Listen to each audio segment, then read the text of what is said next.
Alam niyo ba guys, my maid Dingding is so kawawa. Ask me why. Maarteng wika ni Yvette sa kanyang mga kaibigan, sabay subo ng steak sa bibig habang nakapilantik ang daliri. Tumindig ang balahibo ni Dingding nang marinig ang kanyang pangalan. Nakatayo ito sa gilid. Nasa gitna siya ni na Rafael at Yvette. Suot ang maid outfit na kulay itim at puti. Napakapit siya ng mahigpit sa apron at yumuko ng todo. Hindi niya alam kung anong naisipahiwatig ni Yvette. Why? Tanong na isa sa mga kaibigan ni Yvette. Because she is a single mom at a very young age. How sad it is, right? The father of her child left her, and that's why she's so kawawa. Siwalat ni Yvette. And when I heard that, my heart breaks seriously. Dagdag pa nito gamit ang maarting tono. Na she's not kawawa. This is her fault. Kaya nga nasa taas ang utak nating mga humans para gamitin eh. Hindi ipang display lang. Hindi siya dapat kaawaan. She deserves that. Dahil kung ginamit niya lang ang utak niya, hindi siya magkakaganyan. Then what? The child will suffer dahil sa kagagahan. Isang malakas na kalabog ang umalingaw-ngaw sa paligid. Nagulat ang lahat. Nang biglang, hinampas si Rafael ang mesa ng malakas. No, she's not. Because I am the father of her child. Siwalat ni Rafael na ikinagulat ng lahat.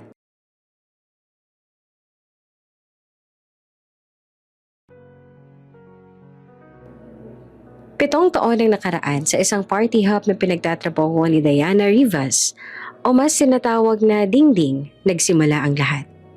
Malakas ang tugtugin, dumadagundong. May naghihiyawan habang sumasayaw. At ng mga oras na yon ay sinusuong ni Dingding ang dagat ng tao upang hanapin ang kaibigan. Carlo Montano? Mr. Carlo Montano? Sigaw ni Dingding. Lalaking lalaki ang pangalan. Brusko pakinggan. Mapang-akit ang tunog. Tila isang Latinong banyaga na may matipunong katawan ang ma-imagine sa kanyang pangalan. Halos sumaba na ang leeg ni Dingding sa paghahanap hanggang sa may sumubunot sa kanya mula sa kanyang likuran. It's Carla Montana, okay? C-A-R-L-A. Carla, baklang to? Mariin itong sabi habang hawak ang buhok ni Dingding. Lalaki man ang pangalan, pati na rin ang datingan, ay may pusong babae si Carlo. Kaya mas gusto niyang tinatawag siyang Carla. Matalik na magkaibigan ang dalawa kahit na magkaibang estado ng kanilang buhay. Nag-iisang anak si Carla at kahit na baliktad ang kanyang kasarian ay tanggap siya ng kanyang mga magulang. Ngunit hindi ng kanyang mga kamag-anak. Kaya naman para makaiwas sa gulo ay nagpakalayo-layo si Carla at bumuo ng sariling buhay. Kasama niya si Dingding mula umpisa. Mula nang siya'y magladlad hanggang siya'y lumayas. At heto na siya ngayon. May-ari ng isang party hub at dito nagtatrabaho si Dingding. Aray ko naman, alam ko, joke lang naman, ito naman. Bitawan mo muna yung buhok ko, tara muna sa isang tabi, please. Nakarating ng dalawa sa isang tabi. May pinapirmahan si Dingding kay Carla. Paalis na rin sana si Dingding nang pigilan siya ni Carla. Bax, baka pwede mo akong samahan. Please, I need you. I need a companion. Please. Pakiusap ni Carla at umumutawi ang lungkot sa kanyang mga mata. Maraming tao noon sa party hub at ang ibig sabihin din ito ay marami rin siyang makukuhang tip. Nahahati ang isipan ni Dingding. Naawa siya sa kanyang kaibigan ngunit inaalala rin niya ang pwede niyang kitain. Pag ba sinamahan kita, buo pa rin ang araw ko? Plus, may tip pa ako? Tanong ni Dingding sabay halukip-kip. Baklang to, oo na. Kumpleto pa rin ang araw mo. Plus, tip. Alam mo namang sawi ako sa pag-ibig, diba? Pero uunahin mo pa rin ang pera. Singhal na sabi ni Carla. Yes, of course. Alam mo namang isang taon na lang makakapagtapos na ako. At pag-graduate ko, full-time na kitang matutulungan dito sa party hub. Ayaw mo ba nun? Win-win situation? Wika ni Dingding. Isang working student si Dingding. Dahil sa kahirapan ay ginagapang niya ang kanyang pag-aaral. Pahinto-hinto siya sa pag-aaral mula high school hanggang kolehiyo. Nag-iipon muna bago makapag-enroll sa bawat taon. Sa kabila ng kanilang pagkakaiba ay nagtutulungan ng dalawa. Si Dingding ang unang empleyado ni Carla sa kanyang party hub bilang waitress, janitress, cook at kung ano-ano pa. Nagiging all-around din si Dingding hanggang sa lumago ang party hub ng kaibigan. Nang gabing iyon, nagpakalango ang dalawa sa alak. Walwal kung walwal. Kahit na mataas ang alcohol tolerance si Dingding ay hindi niya kinaya ang kanilang pag-iinom ni Carla ng gabing iyon. Carla, madaling araw na. Mula alas 8 ng gabi, umiinom na tayo. Baka naman pwedeng bukas naman natin ito ituloy. Naduduling nang sabi ni Dingding sa kaibigan. Hindi pa ako lasing. Sabay taas ang basong nakabaliktad. Sinong may sabing lasing na ako? Napakamot na lang si Dingding sa kanyang ulo. Sinampal-sampal ang sarili at pinilit imulat ang mga matang bumabagsak na ng kusa. Okay, sige, tama na tong kalokohang to. Tara na. Walang sabi-sabay, hinila ni Dingding si Carla patayo. Tumawag din ito ng waiter upang tulungan siyang dalhin si Carla sa isa sa mga VIP room ng party hub. Sabi ko naman sa iyo, hindi pa ako lasing. Paulit-ulit na sabi ni Carla. Hanggang sa makarating sila sa room 8 ng VIP rooms. Sige na kuya, ako nang bahala dito. Utos ni Dingding habang nakaakbay sa kanyang bruskong braso ni Carla. Sigurado ka, Dingding.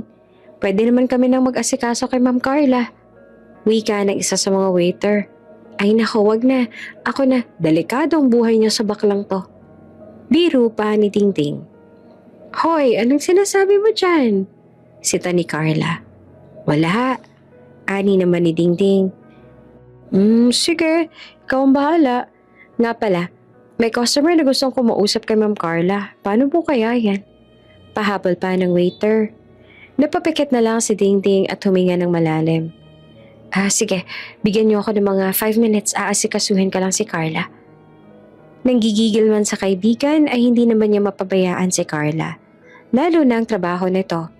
Kaya naman matapos nitong ihiga si Carla sa kama at punasan ng mukha, ay pilit na inaya si Dingding ang sarili upang humarap sa customer. Yes sir, sorry for waiting. May emergency po si Ma'am Carla kaya ako po munang representative niya. Sambit ni Dingding nakapit sa kanyang ularan. Ganun ba? Okay lang, walang problema. Namumula man ang itsura at namumungay man ang mga mata sa kalasingan, ay nabigani naman ang itsura ni Dingding ang lalaki nitong kausap. By the way, I'm Rafael. Sabay abot ng kamay. Dingding, tugon naman ng dalaga. Mabuti na lang at naayos agad ni Dingding ang concern ng customer bago pa siya mawala ng kontrol sa sarili. Matapos silang mag-usap at pagtalikod ng customer ay kumapit si Dingding sa mesa dahil mabubuwal na siya dahil sa kalasingan. Ginawang gabay ni Dingding ang pader. Daig pa niyang nasa roller coaster na umiikot ng pabaliktad. Kaya ko to. Hanggang room 8 lang. Room 8, kahit hanggang pinto lang. Wika nito sa kanyang sarili. Sabay sa pag-ikot ng paligid na nagdodoble na rin ang kanyang paningin. Ang mga mata nito ay naniningkit sa pagtanaw ng bawat numero sa pinto. Haba lang to. Dito, anit at lumakad pa ng bagya. Hindi rin ito, isa lang ang umbok. Muli na naman siyang lumakad. At matapos ang ilang hakbang ay muling tumitig sa numero. Eto na yung room ko, may 2 umbok. Sa wakas, wika ni Dingding at gamit ang universal keycard na kanyang hawak ay nakapasok ito sa room 3. Kahit nakapikit ay kabisado ni Dingding ang silid. At iisa lang naman ang itsura ng bawat VIP room kaya wala itong kamalay-malay na maling silid na pala ang kanyang napasukan. Natanaw na ito ng kama. Para siyang hinihila nito upang humiga. Kama, here I come. Wika ni Dingding sabay bagsak ng kanyang katawan sa kama at tuluyan na siyang nawala sa kanyang uliran. Oras ang lumipas at may pumasok na isang matipunong lalaki sa room 3. May bakas ang balba sa kanyang kantuhang mukha na tila inahit ilang araw na nakalipas. Matangos ang ilong na may maputing balat. Medyo wavy ang buhok nito na kayang hagurin ng kamay ng haba. May magandang mga mata na kulay brown. Nakasuot ng polo na bukas ang unang 3 botones. Kaya naman nakadungaw ang matigas nitong dibdib. I'll never trust them again. Wika nitong mag-isa habang pinipilit na makarating sa kama upang humiga. Buti na lang at nakapag-reserve na ako ng room kay Miss. Dahil sa kalasingan, ay hindi niya na maalala ang pangalan ng babaeng naging representative ni Carla. What's her name again? Nah, never mind. Basta sa magandang babae na yan. Nito habang pasuray-suray na naglalakad. Dahil kung hindi ko na alam ang mangyayari sa akin. I have a meeting to deal with tomorrow. I need to. Nahinto si Rafael. Kakahiga niya lang sa kama. Ngunit may matigas na bagay siyang nadaganan. Aray ko naman, ani ni Dingding. Tumabi ka na lang kung gusto mo, hindi yung dadaganan ka pa. Singal nitong sabi. Hindi na nag-isip si Rafael at tumabi na sa babae nagsasalita. Hindi niya rin naman alam kung siya ba'y nananaginip o totoong may babae sa kanyang silid. Agad itong umangat, pumasok sa kumot at tumabi sa babae na si Dingding. Kwarto ko to, ano ginagawa mo sa kwarto ko? Sita ni Rafael. Nakaharap si Dingding sa kanya. Magkalapit ang kanilang mga mukha. Ngunit dahil sa kalasingan ay pareho silang nakapikit na nag-uusap. Ano ba sinasabi mo dyan? Huwag kang kung ayaw mo, edi umalis ka. Ate nito. Halikan kita dyan eh. Ha? Ang lakas naman ng loob mo. Hindi mo naman kayang... Isang mainit na halik ang sumalubong kay Rafael, kaya hindi na nito natapos ang kanyang sasabihin. Dala ng impluwensya ng alak, ang init ng kanilang mga katawan ay nagsanib. Nakapikit man ang mga mata, ang kanilang mga kamay ay ginagabayan ng init upang masiyasat ang bawat sulok ng kanilang katawan. Mula sa pag-aalis ng kanilang mga damit, hanggang tanging ang kwentas na lang ni Dingding ang natira. At tuluyan na isinuko ni Dingding ang kaniyang bataan. Matapos ang mapusok na gabi ay unang nagmulat si Rafael. Sakit ng ulo ko. Iaangat niya na dapat ang kanyang mga kamay ngunit nagulat siya dahil may nakayakap dito. Isang babaeng natatakpan ng mukha ng buhok at mahimbing na natutulog. Sino siya? Wika ni Rafael sa kanyang isipan. Gusto niyang hawiin ang buhok ng babaeng katabi, ngunit nahinto ito at nabaling ang tingin sa kwentas na suot nito. Isang krus na pendant, kulay ginto na may maliit na diamond sa gitna. Namangha sa ganda ng kwentas, hahawakan niya dapat ang pendant nang bigla itong nahulog sa kama. Sabay gumalaw si Dingding at bumaling patalikod kay Rafael, na iwan ang kwentas. Kaya naman marahan itong sinuot na Rafael sa dalaga. Matapos ay ginamit nito ang pagkakataon ni Rafael upang makaalis sa kama. Marahan niyang iniangat ang kumot at bumaba. Agad na kinuha ang kanyang mga gamit. Malapit na siya sa pinto. Hahawakan niya na ang doorknob. Ngunit tila may nagsasabi sa kanyang isipan na sulyapan ng mukha ng babaeng kaniyang nakasiping. Subalit umaling ito at lumabas na ng silid. Oras ang lumipas at nagising na rin sa wakas si Dingding. Sa kanyang pagmulat ay nagulantang siya dahil ramdam niyang wala na siyang suot na damit. Agad niya namang tinignan ang katawan sa ilalim ng kumot at nagulat siya sa nakita. May nangyari sa amin ni Carla? Sigaw ni Dingding. Dali-daling tumayo si Dingding. Kinuhang nagkalat na damit at nagbihis. Sa mahabang panahon na sila'y magkaibigan, ni minsan ay hindi dumampi mga labi nila sa isa't isa. Banggitin pangalan ni Dingding na hahalikan niya ang kaibigan sa labi, masusuka na ito agad. Lumabas sa si Dingding sa silid, ngunit sa kanyang paglabas, hindi siya makapaniwala sa nakita. Carla? Wika nito habang pinagmamasa ng kaibigan na naglalakad sa pasilyo hawak ang kanyang ulo dahil masakit ito gawa ng hangover. Nanlamig si Dingding at marahang pumihit upang tingnan ang numero ng silid. At sa kanyang pagbaling, nanlaki ang kanyang mga mata nang makita ang numero nito. 3. Sa room 3 ako natulog. Sino yung... Napakagat na lang si Dingding sa kanyang labi at pumikit. Inilihim ni Dingding ang nangyari ng gabi yon. Iwinakse sa kanyang isipan at ipinagpatuloy ang kanyang buhay. Ngunit pakalipas ang 2 buwan, may mga bagay na nagbago kay Dingding na hindi niya namamalayan. Nag-aagahan ng dalawa sa apartment ni Carla. Halos kakauwi lang noon galing sa party hub dahil maraming naging customer ng gabing iyon. Bax, timplahan mo nga ako ng ketchup na may kalamansi. Parang ang sarap ng sawsawan noon nitong hotdog. Tapos isasabay ko sa paborito kong pares. Hiling ni Dingding. Halos mabuga naman ni Carla ang kanyang kinakain nang marinig ang sinabi ni Dingding. Hoy, ayos ka lang, Bax? Ketchup at kalamansi? Hotdog at pares? Tumingin si Dingding sa kaibigan. Oo, bakit?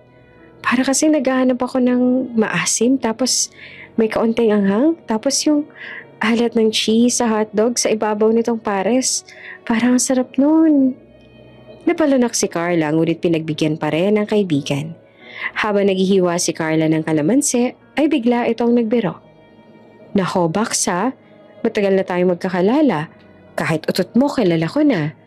Pero lakas tama ka rin sa cravings mo ha. Parang unusual yan. Parang preggy yan ah. Natigilan si Dingding sa pagkain. Natulala sandali. Wait, anong petsa ngayon? Quincenas ngayon, bakit? May bills ka bang babayaran? Babawasan mo na ba yung ipon mo? Biglang napahawak sa kanyang tiyan si Dingding.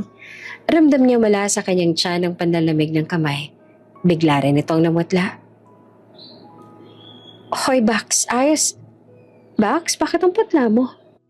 Gulad na sabi ni Carla dahil sa kanyang pagbaling ay halos nawala na ng kulay si Dingding. Bax, buntis ata ako. Wika nito na mangiyak-ngiyak. Walang tanong-tanong na nagpunta si Carla sa butika upang bumili ng pregnancy test kit. Hindi lang 2, kundi 5 PT kit ang binili nito. At nang mag-test si Dingding, ay malinaw pa sa sikat ng araw ang 2 guhit na lumabas sa mga ito. Bax, teka, paano nangyari to? Kailan at paano? Bakit hindi ko alam? At saka kanino? Sino, may boyfriend ka ba na hindi ko alam? Saan niyo naman to ginawa? Sunod-sunod na tanong ni Carla. Napapikit na lang si Dingding. Kumagat sa kanyang labi sandali matapos ay huminga ng malalim. Naalala mo nang nag-break kayo ng boyfriend mo? Yung sobrang lasing tayong 2? What? May nangyari sa atin? Biglang sabi ni Carla. At napayakap sa kanyang katawan. Nanay na ako? Tatay na ako? Tila huminto ang pagtibok ng puso ni Carla sa kaba. Umiling naman si Dingding. Sana nga sa'yo na lang eh. Pero hindi sa'yo. At tumulo ng mga luha sa 2 nitong mga mata. Niyakap ni Carla ang kaibigan. Malalagpasan natin to ha. Nandito lang ako. Hindi kita iiwan. Promise. Wika nito habang pumapatak din ng mga luha. Sinabi ni Dingding ang kanyang sitwasyon sa kanyang mga magulang. Inaasahan niyang hindi magiging madali ang pagtanggap nila sa nangyari sa kanya. Ngunit hindi niya akalain na sobrang mga salitang bibitawan ng mga ito sa kanya at kay Carla. Ayan na nga bang sinasabi ko sa'yo, Dingding. Kakasama mo sa baklang yan na pariwara tuloy ang buhay mo. Imbes na nagtatrabaho ka para mag-entrega ng pera, anong ginagawa mo? Sumama ka dyan para lumande. Anong gusto mong gawin namin dyan sa dinadala mo? Sumbat ng tatay ni Dingding. Anak naman, akala ko ba ikaw mag-aahon sa amin sa lecheng buhay na to? Tapos ngayon sasabihin mo na buntis ka? Nasaan ang ama niyan? Tinakbuhan ka. Kaya palpal ka sa amin. Dingding naman, ano na naman ang sasabihin ng mga kamag-anak natin? Na disgrasyada ka. Dalagang ina. Nakakadismaya ka, Dingding. Nasaan na yung sinasabi mo kapag nakapagtapos ka, giginawa ang buhay natin? Sa huli magpapabuntis ka lang pala.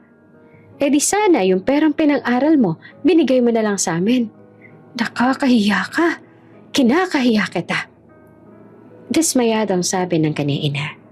Bumuhos ang luha ni Dingding, ngunit sa kabila nito iniisip niyang kalmahin ang sarili at magpakatatag dahil alam niyang lahat ng kanyang nararamdaman ay nararamdaman din ng sanggol na nasa kanyang sinapupunan. Umiiyak man ay matapang na nagsalita si Dingding.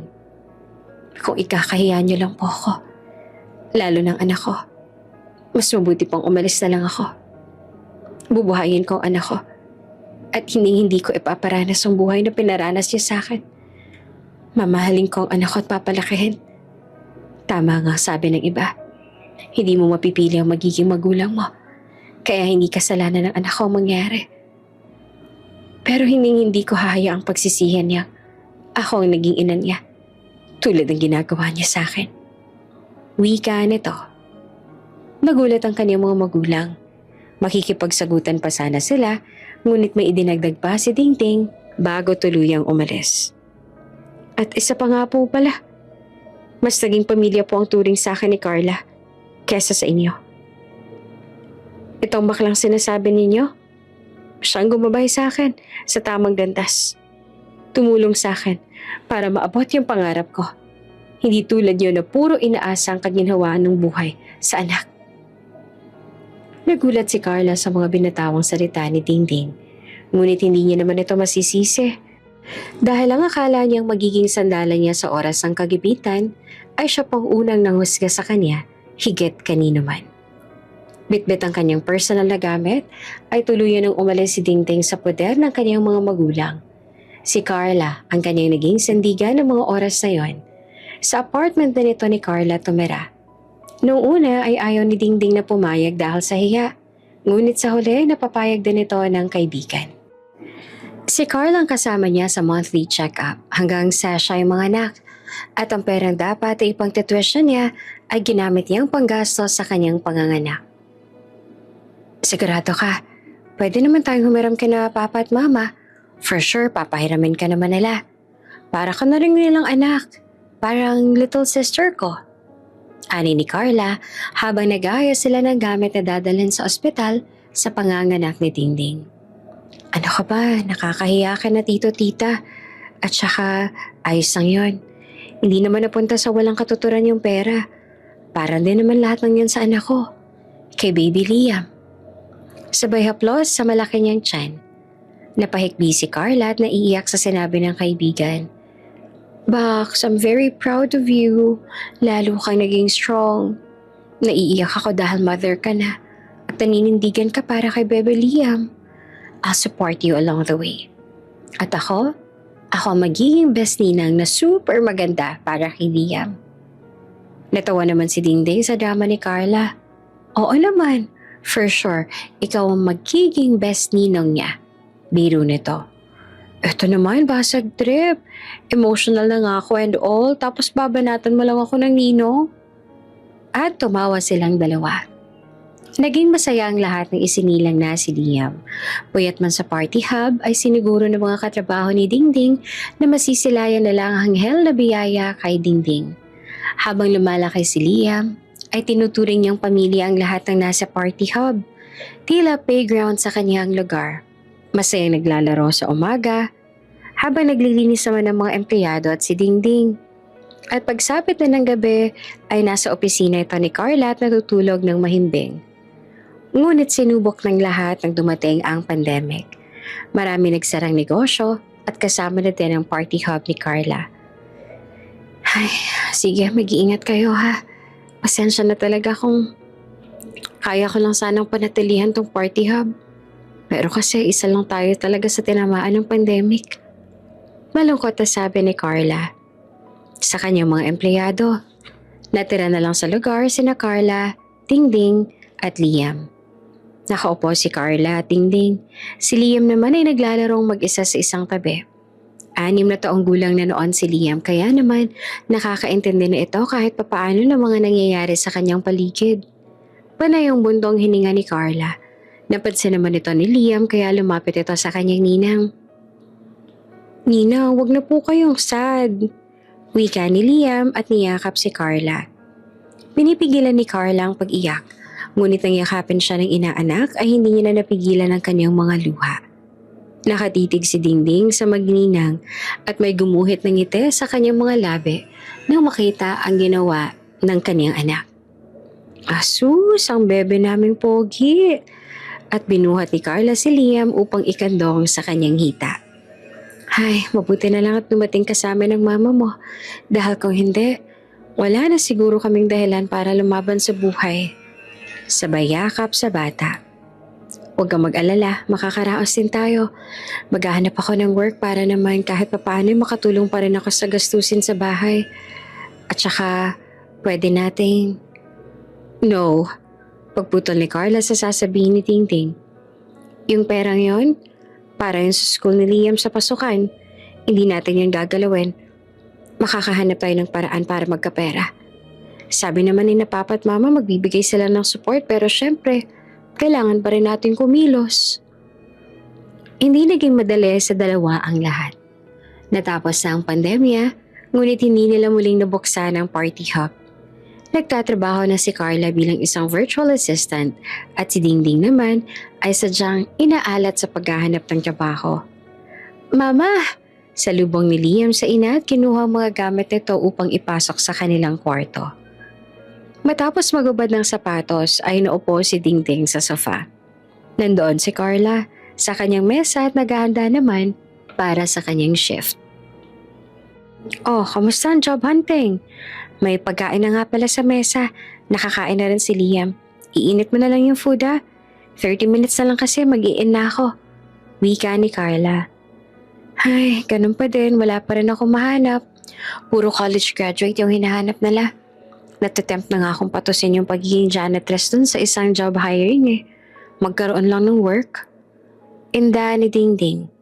Napalingon si Carla kay Dingding habang inaayos ng mga kanyang setup. Matalim ang kanyang naging titig.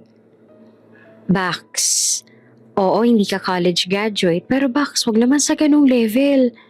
Hindi ko naman sa hinahamak yung mga janitress pero Bax, hiyang-hiya na ako sa'yo.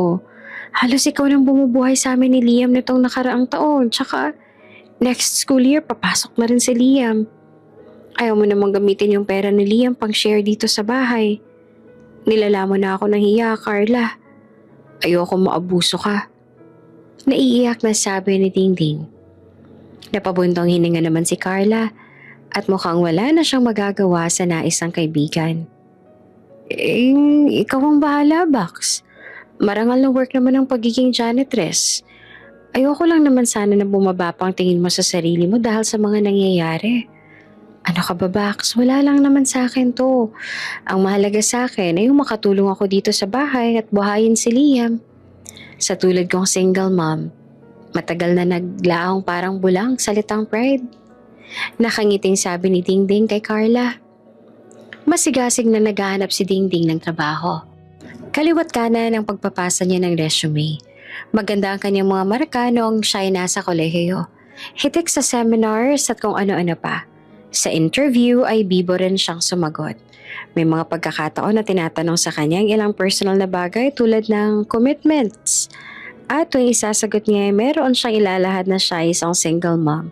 Namumutawi sa mukha ng interviewee ang pagkadismaya. Pakiramdam tuloy ni Tingting ay hinuhusgahan siya kaagad. Nasasaktan siya dahil ramdam niya ang diskriminasyon. Ngunit, anong kanyang gagawin? Ayaw niya namang magsinungaling. Dahil po ba sa sinabi ko may anak ako kaya po ako disqualified sa posisyong ina-applyan ko? Matapang na tanong ni Dingding sa interviewer. Nagulat sabay. Nahabag ang interviewer. Kaya naman isang payo ang kanyang sinabi. Much better na i-disclose mo ang mga bagay na tulad niyan. It will be a white lie pero kung gusto mo talaga makahanap ng work agad, it's the easiest way to do. Matapos ang interview na yon ay tila sinuntok ang sikmura ni Dingding. Piniga ang puso sa sobrang sakit. Hindi maproseso ng kanyang utak. Bakit ang laki ng diskriminasyon sa mga tulad niya? Una, hindi siya nakapagtapos ng college at pangalawa ay dalagang ina siya. Nanlumuman ay kailangan niyang ipagpatuloy ang kanyang paghahanap ng trabaho. Muli niya nakita sa job portal ang hiring na janitress. Janitress sa isang kilalang events management firm. Matagal niyang tinitigan ang bahaging yon. Pag-iisipan kung magpapasa ba siya ng resume o maghahanap ng iba. Marangal na trabaho ang pagiging janitress, kaya walang masama. Trabaho din naman yon, at saka mas okay nga yun, katawan lang ang pagod, hindi ang utak. Look at the brighter side, Dingding. Look at the brighter side. Sambit nito sa sarili. Pagkapasa ni Dingding sa kanyang resume sa site, oras lang hinintay ay may tumawag na sa kanya. Mabilis naman nahanap ni Dingding ang lugar. Handa na rin ito sa on-the-spot interview. I'm very impressed sa resume mo. Sayang lang at hindi mo natapos ang college degree mo. You're overqualified sa posisyon na ina-applyan mo. Tatanungin kita, are you willing to be a janitress? Kahit na may mas higher position pang pwede mong pasukan sa iba? Tanong ng interviewer. Opo ma'am, I'm willing to be a janitress po kasi po. Biglang natigilan si Dingding sa pagsasalita. Sumagi sa kanyang isipan ang sinabi ng huling interviewer sa kanya. Kasi po, trabaho din naman po ang pagiging janitress. Kailangan ko lang po talaga ng trabaho, lalo na sa panahon ngayon. Tumangutango ang interviewer. May isinulat sa papel na kanyang hawak. Okay then, mukhang tapos na ang job hunting ko. Po? At nginitian siya ng interviewer. Hapon na umuwi si Dingding. Suot ang malaking ngiti ay masigla niyang binuksan ang pinto. At tulad ng kanyang inaasahan, ay sinalubong siya ng kanyang anak na si Liam. Mama! Salubong nito sa ina. Bebe ko, nasan si Ninang? Tanong nito. Walang sabi-sabing tumakbo si Liam sa kanyang ninang na kasalukuyan namang nagluluto ng hapunan. Tinawag niya ito ngunit sa pagbaling ni Carla ay nasa kusina na si Dingding. Oh, Bax, maaga ka yata ngayon. Kamusta ang job hunting? Tanong ni Carla. Bax, may work na ako. May work na ako. Tumatalong sabi ni Dingding. Pinag-usapan nila ang masayang kaganapan habang maagang naghahapunan. Noong una ay nakaramdam si Carla ng awa sa kaibigan. Alam niyang hindi deserve ni Dingding na ganoong posisyon. Ngunit nang makita nito ang kislap sa mga mata ng kaibigan, Mama, proud na proud po ako sa inyo dahil may work ka na po. Masayang sabi ni Liam. Hayaplos naman ni Dingding ang ulo ni Liam. Salamat anak. Mabilis na nakapagsimula si Dingding. At heto na siya ngayon, nakatayo. Hawak ang mga gamit, panglinis at handa nang sumabak sa trabaho. Itong floor na tong linisin mo, madali lang naman linisin ang area na to dahil inuobliga din namin ang bawat employee na linisin ang kanilang workstation. Mahirap na kasing pakialaman ng pwesto nila lalo na't puro paperwork ang ginagawa dito. Kukunin mo lang ang mga basura nila, magwalis, mop, and then puna sa mga glass dividers. Minsan mag-a-askin sila ng help na ipadalang ilang documents sa ibang floor or tulungan sila sa pag-photocopy. Mga ganun lang naman. Paliwanag ni Len, ang sekretarya. Nilibot ni Dingding ang kanyang mga mata sa paligid. Alam niya sa kanyang sarili niya, kaya niyang trabaho. Hindi naman bago sa kanyang paglilinis dahil all around siya sa party hub. Ang medyo mahihirapan ka lang ay sa part na yun at itinurong opisina. Yun ang office ni Sir Villafuerte, ang CEO ng company natin. Panimula nito. Super metikuloso yan siya. Ayaw niya makakakita ng kahit anong alikabok sa office niya. Gusto niya organize ang lahat. Kung paano niya ito iniwan, ganun din dapat yun madatnan. Walang bakas ang fingerprint pang salamin. Kahit ang handle ng pintoy dapat sobrang kantab, lalo na sa mesa niya. Okay po, tatandaan ko po. At heads up lang ha, madalas matulog si sir sa office niya kaya ma-advise ko sa'yo tuwing may meeting siya or early morning ka maglinis para pagising niya galing room niya, malinis ng office niya. Paliwanag ng kanyang head. Remember, office, banyo lang ang dilinisin mo. Wala nang iba. Tumangutango si Dingding at tinatak sa isip ang mga sinabi ni Len. Isa pa nga pala, nasa expo pa siya ngayon. Kaya tables and chairs pa lang ang nasa office dahil pinaparenovate niya yan bago siya umalis. Unang araw pa lang ay pinagbutihan na ni Dingding ang pagtatrabaho. Palagi siyang may suot ng ngiti sa kanyang mga labi. Good morning, good afternoon, at kung minsan pa, good evening ang palagi niyang bate. Maliksi rin siyang utusan. Kahit panik-panaog siya sa hagdan o sa elevator ay ayos lang. Agad niya namang nakasundo ang mga tao sa palapag na yon. Masaya si Dingding sa kanyang trabaho. Hindi niya alintana ang kanyang posisyon. Ang mahalaga ay may pera na siyang pang-ambag sa bahay. Kaka-withdraw lang ni Dingding ng una niyang sahod. Hindi man buo ang sahod ni Dingding dahil naabutan siya ng cut-off, ay masaya ito dahil ito ang unang perang kanyang iaabot kay Carla bilang ambag sa bahay. Bukod doon, ay mabibila na ulit niya ng pasalubong ang anak at matitreat niya na ang dalawa ng masarap na hapunan. Naks, first sahod. Baka naman. Biro pa ni Lenlen. Napakamot si Dingding sa kanyang batok. Naku, gustuhin man kitang ilibre pero okay lang ba kung next time na lang? May mga bills pa kasi akong kailangang bayaran tsaka pasalubong. Nahinto si Dingding sa pagsasalita. Nag-aalangan kung dapat bang sabihin ang tungkol sa anak. Nakatitig lang noon si Len. Hinihintay ang susunod na sasabihin ng kasama. Pasalubong sa? Sa kasama ko sa bahay. Kasi syempre 'di ba unang sahod, dapat magkaroon kami ng mini celebration. Bala ko siyang i-treat ngayon. Palusot pa ni Dingding. Akala ko sa anak mo. Ani ni Len. Namutla bigla si Dingding. Nataranta. Hindi niya alam kung paanong nalaman ni Len ang tungkol kay Liam. Yung wallpaper mo sa cellphone mo. Anak mo siya, hindi ba? Dagdag ni Len. Eto ba? Pamangkin ka to. Depensa ni Dingding, sabay pakita ng kanyang wallpaper. Ay, sorry, akala ko anak mo. Pamangkin mo pala. Ayos lang, walang problema. Maliit na bagay. Wika ni Dingding na tila nanlalatat, pahina ng pahina ang tinig. Ang kaninang saya ay biglang naglahong parang wala. Matapos bumili ng masarap na ulam at spaghetti sa isang sikat na fast food chain, ay nanlalatang naglalakad si Dingding pa uwi. Dapat ay puno siya ng enerhiya tulad ng kanina. Dapat ay sobrang saya niya dahil may pasalubong siya sa kanyang anak. Ngunit, kabaliktaran ang kaniyang nararamdaman. Nasa harapan siya ng pinto. Dingding, mamaya mo na isipin ang nararamdaman mo. Dapat maging masaya ka. Pag nakita ni Liam na may bumabagabag sa'yo, panigurado malulungkot din yon. Anito sa sarili. Pagbukas si Dingding ng pinto, suot niya ang peking ngiti. Pilit na tawa.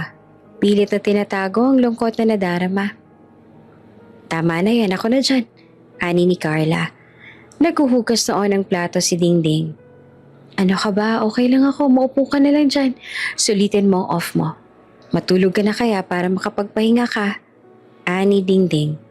Tapos hahayaan kitang magdrama dito sa kusina mag-isa.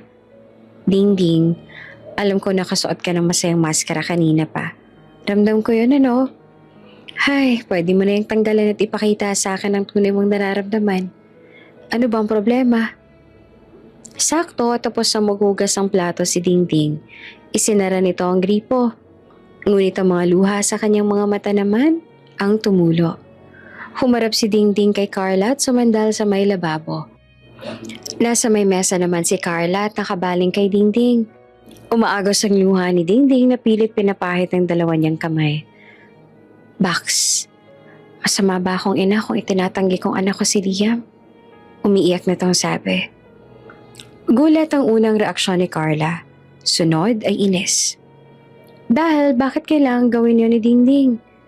Ngunit natunaw ang kanyang inis sa makitang mukha ni Dingding na sobrang nasasaktan sa kanyang ginawa. Hindi naman nagsalita si Carla.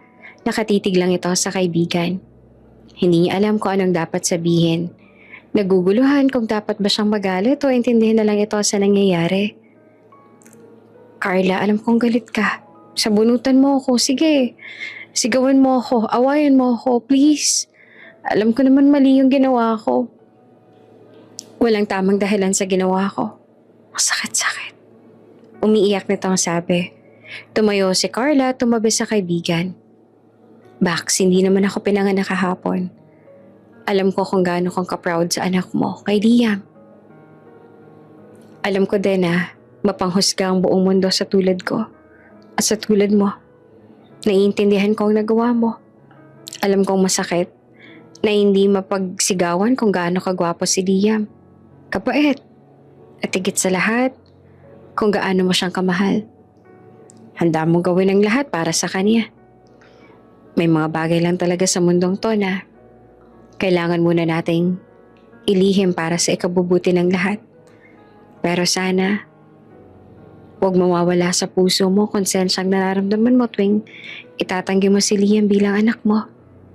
Dahil higit kanino man, siyang pinakamasasaktan, okay? Nauunawaan kita, Dingding. Payo ni Carla. Gumaan ang pakiramdam ni Dingding. Matapos ang pag-uusap na yon ay pumunta agad si Dingding sa silid nilang mag-ina. Tumabi sa anak at niyakap ito ng mahigpit habang ito ay natutulog. Pangako anak, magiging maayos ang lahat.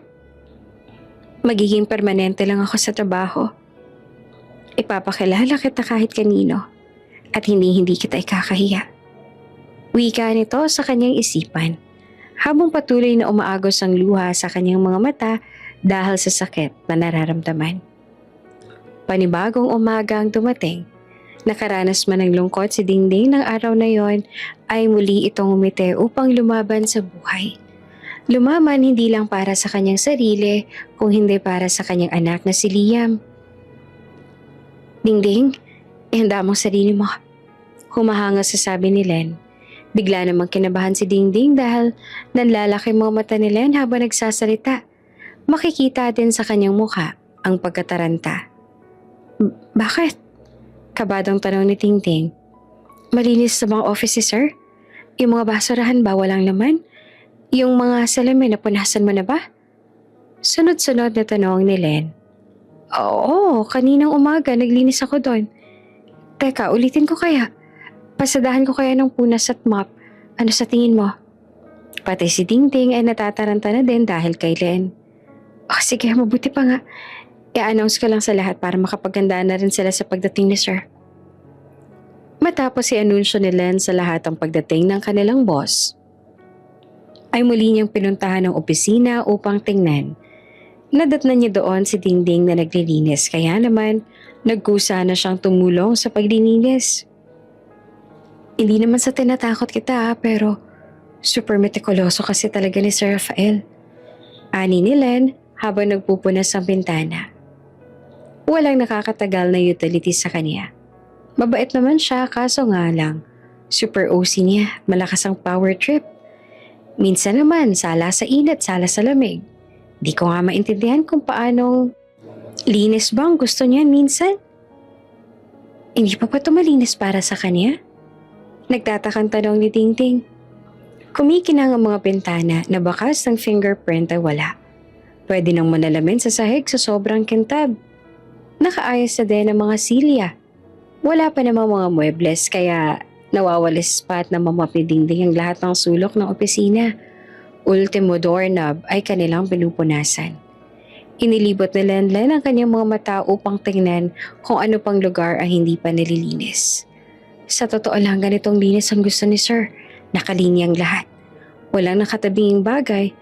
Kahit yung mga upuan gusto nun pantay-pantay ang pagkakapasok sa mesa. At very good ka sa part na kahit ilalim ng mesa, makintab at walang alikabok. Sa palagay ko naman, papasa ka kay Sir. Sana. Kasi kung hindi, ay nako, sa labas ng building na to tayo magkikita. Ani ni Len.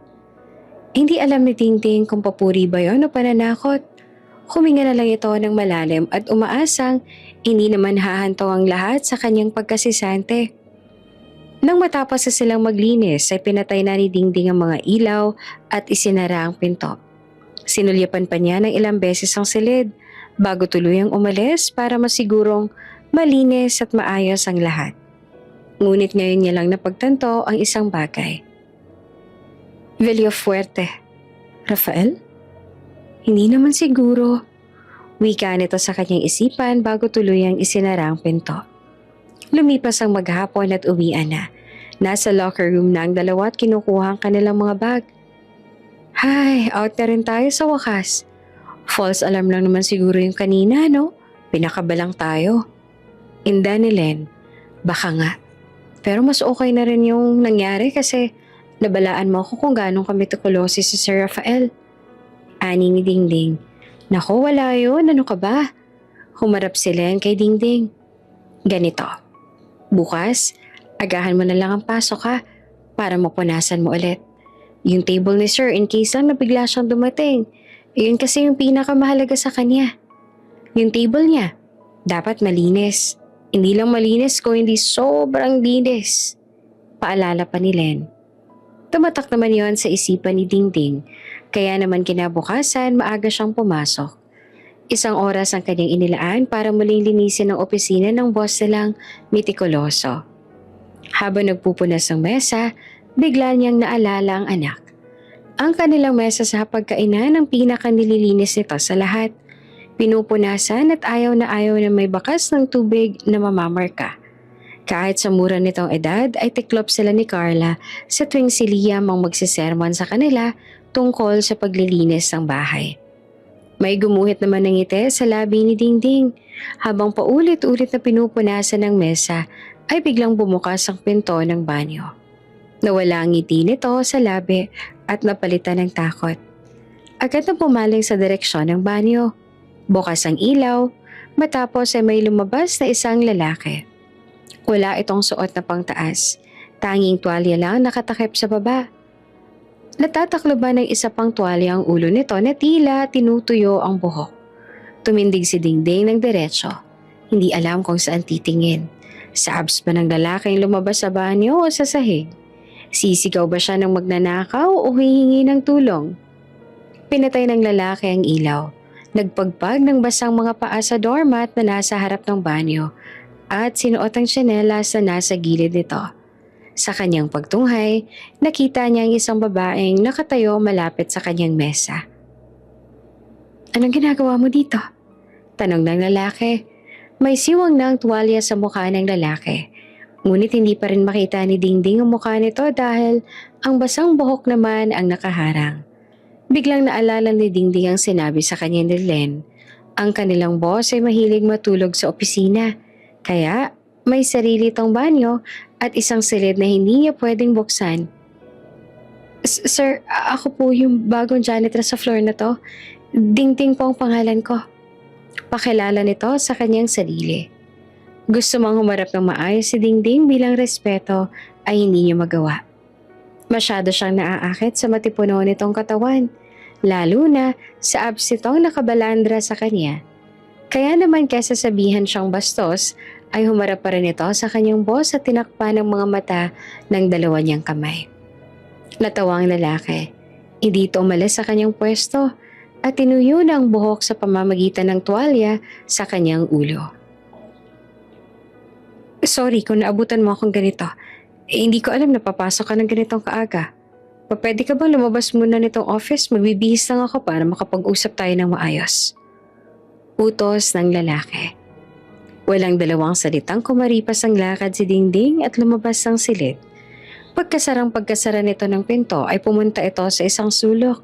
Sumandal sa pader at napahawak sa kanyang dibdib. Ay, hindi ko kinaya si Sir. Aatakin nata ako sa puso. Wika nitong mag-isa. Ilang minuto pa ang nakalipas ay nakapagbihis na si Rafael. Sa pamamagitan ng intercom ay tinawag nito si Dingding na nakaabang na noon sa may pinto. Pagpasok ni Dingding ay nakayuko ito ng todo. Good morning po, sir. Bati nito sa kanyang boss. Good morning din, Miss Rivas. Wika ng boss. Tumunghay si Dingding ngunit nang makita niyang mukha ng kanyang boss mula sa pwesto nito ay tumindig ang kanyang balahibo sa buong katawan na tila nakakita ng multo. Miss Rivas, have a seat. Wika ng kanyang boss. Pilit na kinakalma ni Dingding ang sarili. Nakapamulsya siya ng mga oras na yon. Hawak ang panyo sa loob at mahigpit niya itong pinipiga. Doon niya binubuhos ang lahat ng kanyang kaba. Naupo si Dingding sa silyang nasa harap ng kanyang boss at nagsimula na silang mag-usap. Sa kulang isang buwan ni Dingding na nagtatrabaho bilang janitress, ngayon lang niya nasilayan ang mukha ng kanilang boss, si Mr. Villafuente, Rafael Villafuente, at ang kalabot ang hatid nito sa kanya. Wala pang 10 minuto silang nag-uusap tungkol sa mga patakarang ni Rafael sa kanyang opisina. May papuri din itong natanggap galing sa boss na mitikuloso. Natuwa ito sa paraan ni Dingding na linisin ang kanyang opisina. Ngunit para kay Dingding, ito na ang pinakamatagal na 10 minuto ng kanyang buhay. "Welcome to the company, Miss Rivas." Pagtatapos ang kanilang usapan, sabay abot ng kanyang kamay kay Dingding. Salamat po, Mr. Villafuente. Dingding na lang po ang itawag niyo sa akin." Wika ni Dingding at nakipagkamay dito. Tila may dumaloy naman ang kuryente sa katawan ni Rafael. Kilabot matapos hawakan ng kamay ni Dingding. Ang mainit nitong palad ay nakapagpapaalala ng gabing nakasiping niya ang isang babaeng hindi niya nasilayan ang mukha. Ito ang unang beses na naramdaman niya ganitong kuryente at kilabot. Tila pamilyar ang kanyang katawan sa mainit na palad ni Dingding. Hindi naman maintindihan Rafael ang nararamdaman. Iniisip na lang nitong baka nabigani lang talaga siya sa kausap, tulad ng una silang nagkita. Pagkalabas si Dingding ng opisina, ay tila hihimatayin naman siya sa kaba. Muli ay napahawak siya sa kanyang dibdib. Kung pwede nga lang niyang piggain ang kanyang puso ay gagawin niya ng oras na yon. Huminto lang malakas sa pagkabog nito. Anong gagawin ko ngayon? Wika nito sa kanyang sarili. Bagamat nakakaramdam ng pagkabalisa si Dingding ng araw na yon, ay pinilit niyang maging normal sa trabaho. Mabuti na lang at hindi naglibot si Rafael. Abala lang ito sa pag-aayos ng kanyang opisina. Ngunit ang pagkabalisa ni Dingding, hindi nagkaligtas sa mga mata ni Carla. Nasa sala ang dalawa at naghahanda na si Carla para sa kanyang duty. Si Liam naman ay nasa banyo.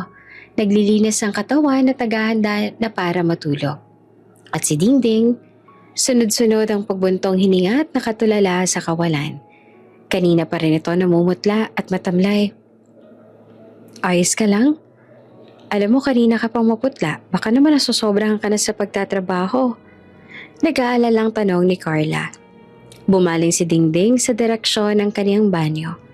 Pinakiramdaman kong palabas na ang anak, tsaka tumingin kay Carla. Carla, natatandaan mo ba yung gabing nalasing ka at nabuo si Liam? Mahinang tanong ni Dingding. Abay, oo naman. Dahil huminto ang pagtibok ng puso ko ng very light, ang akala ko may nangyari sa atin. Plus, nag-overthink din ako ng slight na baka ako ang tatay ni Liam. Wika nito na may panlalaki ng mga mata, ngunit ipit ang boses dahil baka marinig ito ni Liam. Hindi na nagsalita si Dingding. Tila ang mga mata nito ang nangungusap. Napahawak ng kanyang bibig si Carla na makita ang mukha ng kaibigan. OMG! Don't tell me. Yung father ng bagets? Nagkita kayo? Halos lumuwa ang mga mata ni Carla habang nagsasalita. Tumango si Dingding at napahawak sa kanyang noo. Hindi lang kami bastang nagkita. Siya din ang boss ko. Nanlalatang sabi ni Dingding. Nalaman ni Dingding ang katauhan ng kaniyang nakasiping dahil ng umaga ding yon ay tiningnan niya ang kanilang reservation slip. Kung sinong nag-book at nagbayad ng room 3. Naalala niya rin ang mukha ng lalaki dahil siya rin ang kanyang nakausap bago siya mawala sa kanyang ulirat ng gabing yon. Natulala si Carla sa kanyang nalaman at napasandal sa kanyang upuan. Anong balak mo? Mahinang usal ni Carla. Ibubuka pa lang sana ni Dingding ang kanyang bibig nang bigla na siyang tinawag ni Liam mula sa banyo. Sa totoo lang, hindi alam ni Dingding ang isasagot sa tanong ni Carla. Ni isang salita ay wala siyang maisip. Blanko ang kanyang utak. Hindi alam ang kanyang gagawin. Hindi na bumalik si Dingding sa sala. Matapos magbihis ni Liam ay sabay nang pumuntang kwarto ang mag-ina. Pilit mang ipinikit ni Dingding ang kanyang mga mata ay mukha ni Rafael ang kanyang nakikita. Gumagawa na rin ang kanyang isipan ng mga senaryo kung saan may komprontasyong nagaganap sa pagitan nila. Bumuko lang takot sa puso ni Dingding. Takot na pag nalaman ni Rafael na siya ang nakasiping nito, 7 taon na nakalilipas, at nagbunga ang gabing yon, ay mawala sa kanyang piling si Liam. Mawala ang kaisa-isang dahilan kung bakit siya lumalaban sa buhay. Samantala, nasa opisina pa rin si Rafael, hindi naman upang magtrabaho. Ngunit para doon muling matulog. Nabalitaan nitong may inihandang surprise welcome party si Yvette para sa kanya. Oops! May break muna. Gusto mo bang ma-shoutout dito sa channel ni Ate Jane? Mag-comment lang ng lesson you learned from the latest story uploaded. Dahil pipili kami ng isang best comment of the day para i-shoutout sa susunod na upload. Kaya huwag kalimutang mag-iwan ng lesson you learned after you watch this video. Maraming salamat!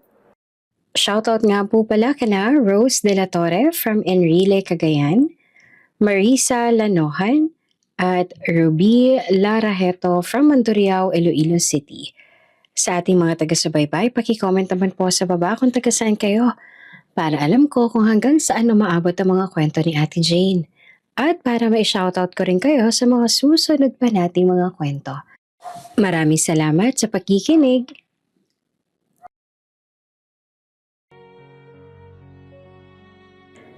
Ang ingay ng party at pakikipagkwentuhan sa mga taong hindi naman niya gaanong kilala ang pinaka-kinatatamarang gawin ni Rafael. Mas gugustuhin pa niyang matulog o hindi kaya ay pumunta sa food park na palagi niyang pinupuntahan kung saan nakakasalamuha niya ang tunay na tao. Nakaupo siya sa sofa, katapat ng kanyang mesa at masayang kinakain ang kanyang hapunan. Habang kumakain, titig na titig si Rafael sa hawak niyang papel. Ito ang resume ni Dingding. Alam niya sa kanyang sarili na minsan na silang nagkita ni Dingding. Minsan niya nang hinangaan ang kinitong ganda, talino at personalidad. Alam niyang hindi basta-bastang babae si Dingding, ngunit ang pinagtataka niya, paano ito humantong sa pagiging janitress? Subalit sa kabila nito ay mas naging matimbang ang paghanga ni Rafael kay Dingding sa kabila ng pagiging janitress nito. Ang bilugan nitong mga mata at maikling buhok na bumagay sa kanyang palabang mukha. Ang titig na may laman, ang mga matang nangungusap, tila isang babaeng hindi magpapaapi sa laban ng buhay. At ang mga katangiang yon, ang mas nakaakit kay Rafael. Lumipas ang mga araw, ramdam ni Rafael kung gaanong kailap si Dingding sa kanya. Hindi ito umiiwas ang tingin, ngunit matipid itong makipag-usap sa kanya. Isang tanong, isang sagot ang palagi nilang usapan. Hindi rin ito nagtatagal sa kanyang opisina. Mabilis itong naglilinis sa umaga o hindi kaya itiyempo may meeting siya tuwing pupunta sa kanyang opisina. Lalo tuloy na intriga si Rafael sa dalaga at mas nasabik itong makilala. Kaya naman isang umaga, nakaisip siya ng isang paraan kung paano niya mas makakasama si Dingding ng mas matagal. Pinatawag ni Rafael si Len. Pinalipat ang Xerox machine sa kanyang opisina at sinabing bukod sa paglilinis ng kanyang opisina ay si Dingding na rin ang magfo-photocopy ng mga dokumentong kanyang pipirmahan at katuwang si Len sa pag-file. Po? Gulat na sabi ni Dingding nang mabalitaan ang kanyang gagawin. Pero bakit po ako? Nako, Dingding, hindi ko rin talaga alam. Alam kong trabaho ko yun pero utos lang din to ni Sir eh. Huwag kang mag-alala. Binawasan naman niya yung workload mo. May iba na maglilinis ng floor na to. Pero ikaw pa rin daw ang maglilinis ng office niya simula sa Lunes. Bale, diretso ka na sa office si Sir. Tapos, dun ka na magstay. Maghapon. Tanging buntong hininga na lang na isagot ni Dingding. Simple lang ang kanyang gagawin. Ngunit parang hindi siya makahinga sa nangyayari. Wala naman siyang magagawa kung yun ang gusto ng boss niya. Sino ba siya para umangal? Ngunit hindi niya alam kung hanggang kailan niya makakaya ang kanyang sitwasyon. What? True bang naririnig ko? Gulat na sabi ni Carla nang kinuwento ni Dingding ang nangyari sa kanyang trabaho. Yung boses mo, Bax, baka naman. Gigil na sabi ni Dingding. Natutulog na kasi noon si Liam at nagkukwentuhan ng dalawa sa sala habang nasa break time si Carla sa kanyang trabaho. Sorry naman, nasyak lang talaga ako. Kasi 'di ba parang may something, you know that.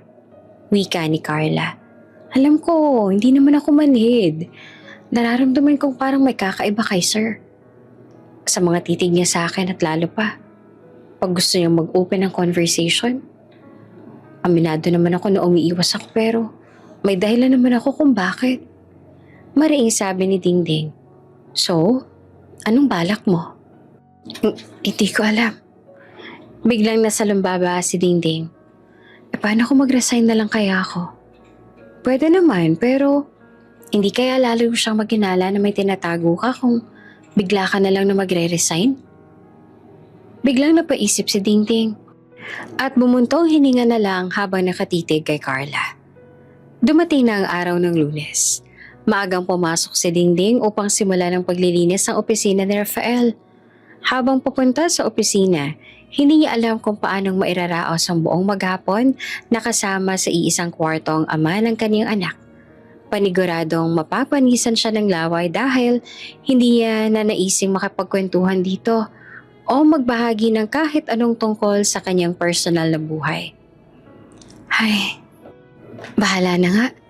Wika ni Dingding sa kanyang isipan sabay bukas ang pinto at laking gulat nito na makita si Rafael na nasa loob ng opisina habang nag-aagahan. Dingding, good morning. Tara, sabay na tayo mag-breakfast. Alok na Rafael. Ako nagluto nitong fried rice. Have some. Planado na Rafael ang lahat. May nakahanda ng plato at kubyertos para kay Dingding. Good morning po, sir. Okay na po ako. Nagkape na po ako bago umalis ang bahay. Pagtanggi ni Dingding. Babalik na lang po ako, sir, pagkatapos niyo pong kumain. Biglang paalam nito at lumabas ang silid. Napasandal si Rafael sa sofa.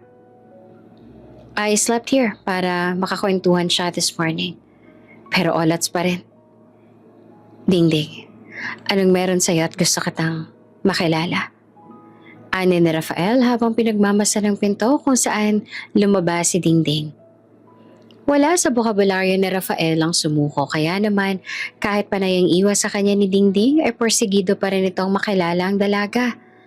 Nang araw ding yon habang matiwasay na nagpo-photocopy si Dingding ay panayang saliyap ni Rafael sa dalaga. Madalas itong nahuhuli ni Dingding. Minsan naiiwas si Rafael ng tingin, ngunit kadalasan ay hayagan itong pinapakita ang kanyang pagtitig. Wait, sabay na tayo. At ako na din ang magdadala ng mga yan. Sambit pa ni Rafael habang hinahabol si Dingding bago pa nito bitbitin ng mga papel. Tapos na kasi itong mag-photocopy at dadalhin niya na ang halos 2 rim ng mga papel sa kanilang documentation room. Para kay Dingding, magaan lang naman ang mga papel kaya naman nagtataka ito kung bakit kailangan pa siyang tulungan ni Rafael. Sir, magaan lang naman po ang mga to. Ako na... Naputol ang pagsasalita ni Dingding nang walang sabi-sabing kinuha ni Rafael ang mga papel. Nagulat ang dalaga. Ngunit hinatak nito ang mga papel mula sa kamay ng kanyang boss. Ako na po, sir. Dito niyo na po ako inassign kaya ako na po ang gagawa ng mga ito. Matigas na sabi ni Dingding at saka umalis. Natulala na lang si Rafael. Ramdam niya ang matigas na personalidad ni Dingding. At ramdam din itong hapde ng paper cut sa kanyang palad. Loving can hurt, but it's the only thing that makes us feel alive. Ika nga ni Ed Sheeran. Sambit na lang ni Rafael. Tulad ng paper cut, maliit man itong sugat ay ramdam ni Rafael ang ginagawang harang ni Dingding sa pagitan nilang dalawa. Hindi yan maiintindihan ng binata. Napapaisip na tuloy si Rafael kung kinakalawang na ba ang kanyang kakisigan. Tila malaking misteryo naman kay Rafael ang kilos na iyon ni Dingding. Ang pagiging mailap nito sa kanya at tila ayaw magpakita ng kahinaan. Hindi ito easy to get tulad ng iba, tulad ni Yvette, na halos ilatag ng kanyang sarili sunggaban lang niya. Nagiging palaisip pa nito sa binata at tuwing nakikita niya si Dingding sa kanyang harapan habang nagpo-photocopy o hindi kaya naglilinis ay lalo lang itong naiintriga at nabibigani sa dalaga.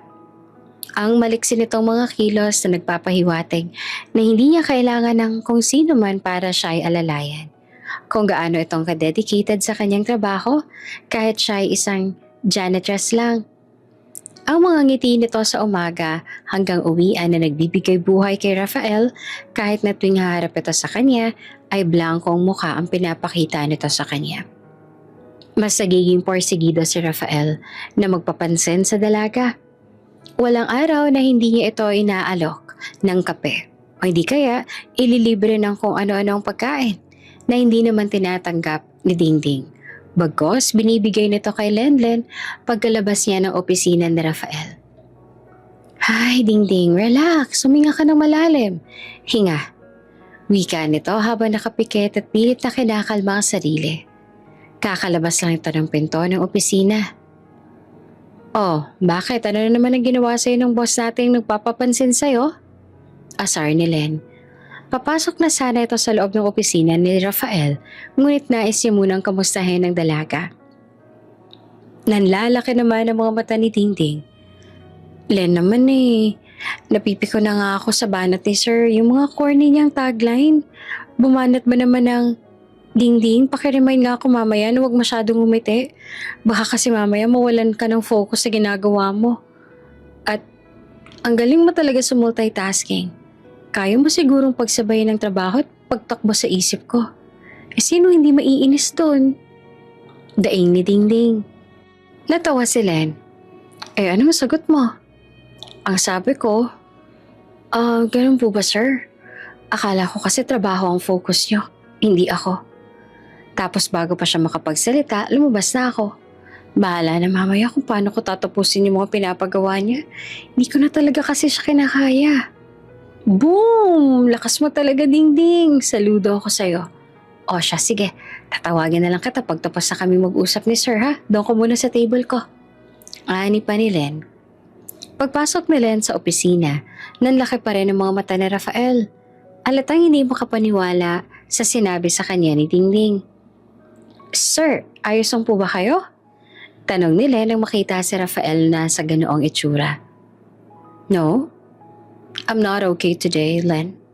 Tell me, pangit ba ako? Hindi ba ako kaakit-akit or nangalawang na ba ang charm ko? Halata sa mukha ni Rafael ang pagkadismaya. Sir, isa po kayo sa mga young bachelor ngayong generation. Kahit po sino babae na kindatan niyo, panigurado kikiligin. Yun nga lang, iba lang po talaga siguro si Dingding. So, what should I do? Talagang gusto niyo po siya, sir, ano?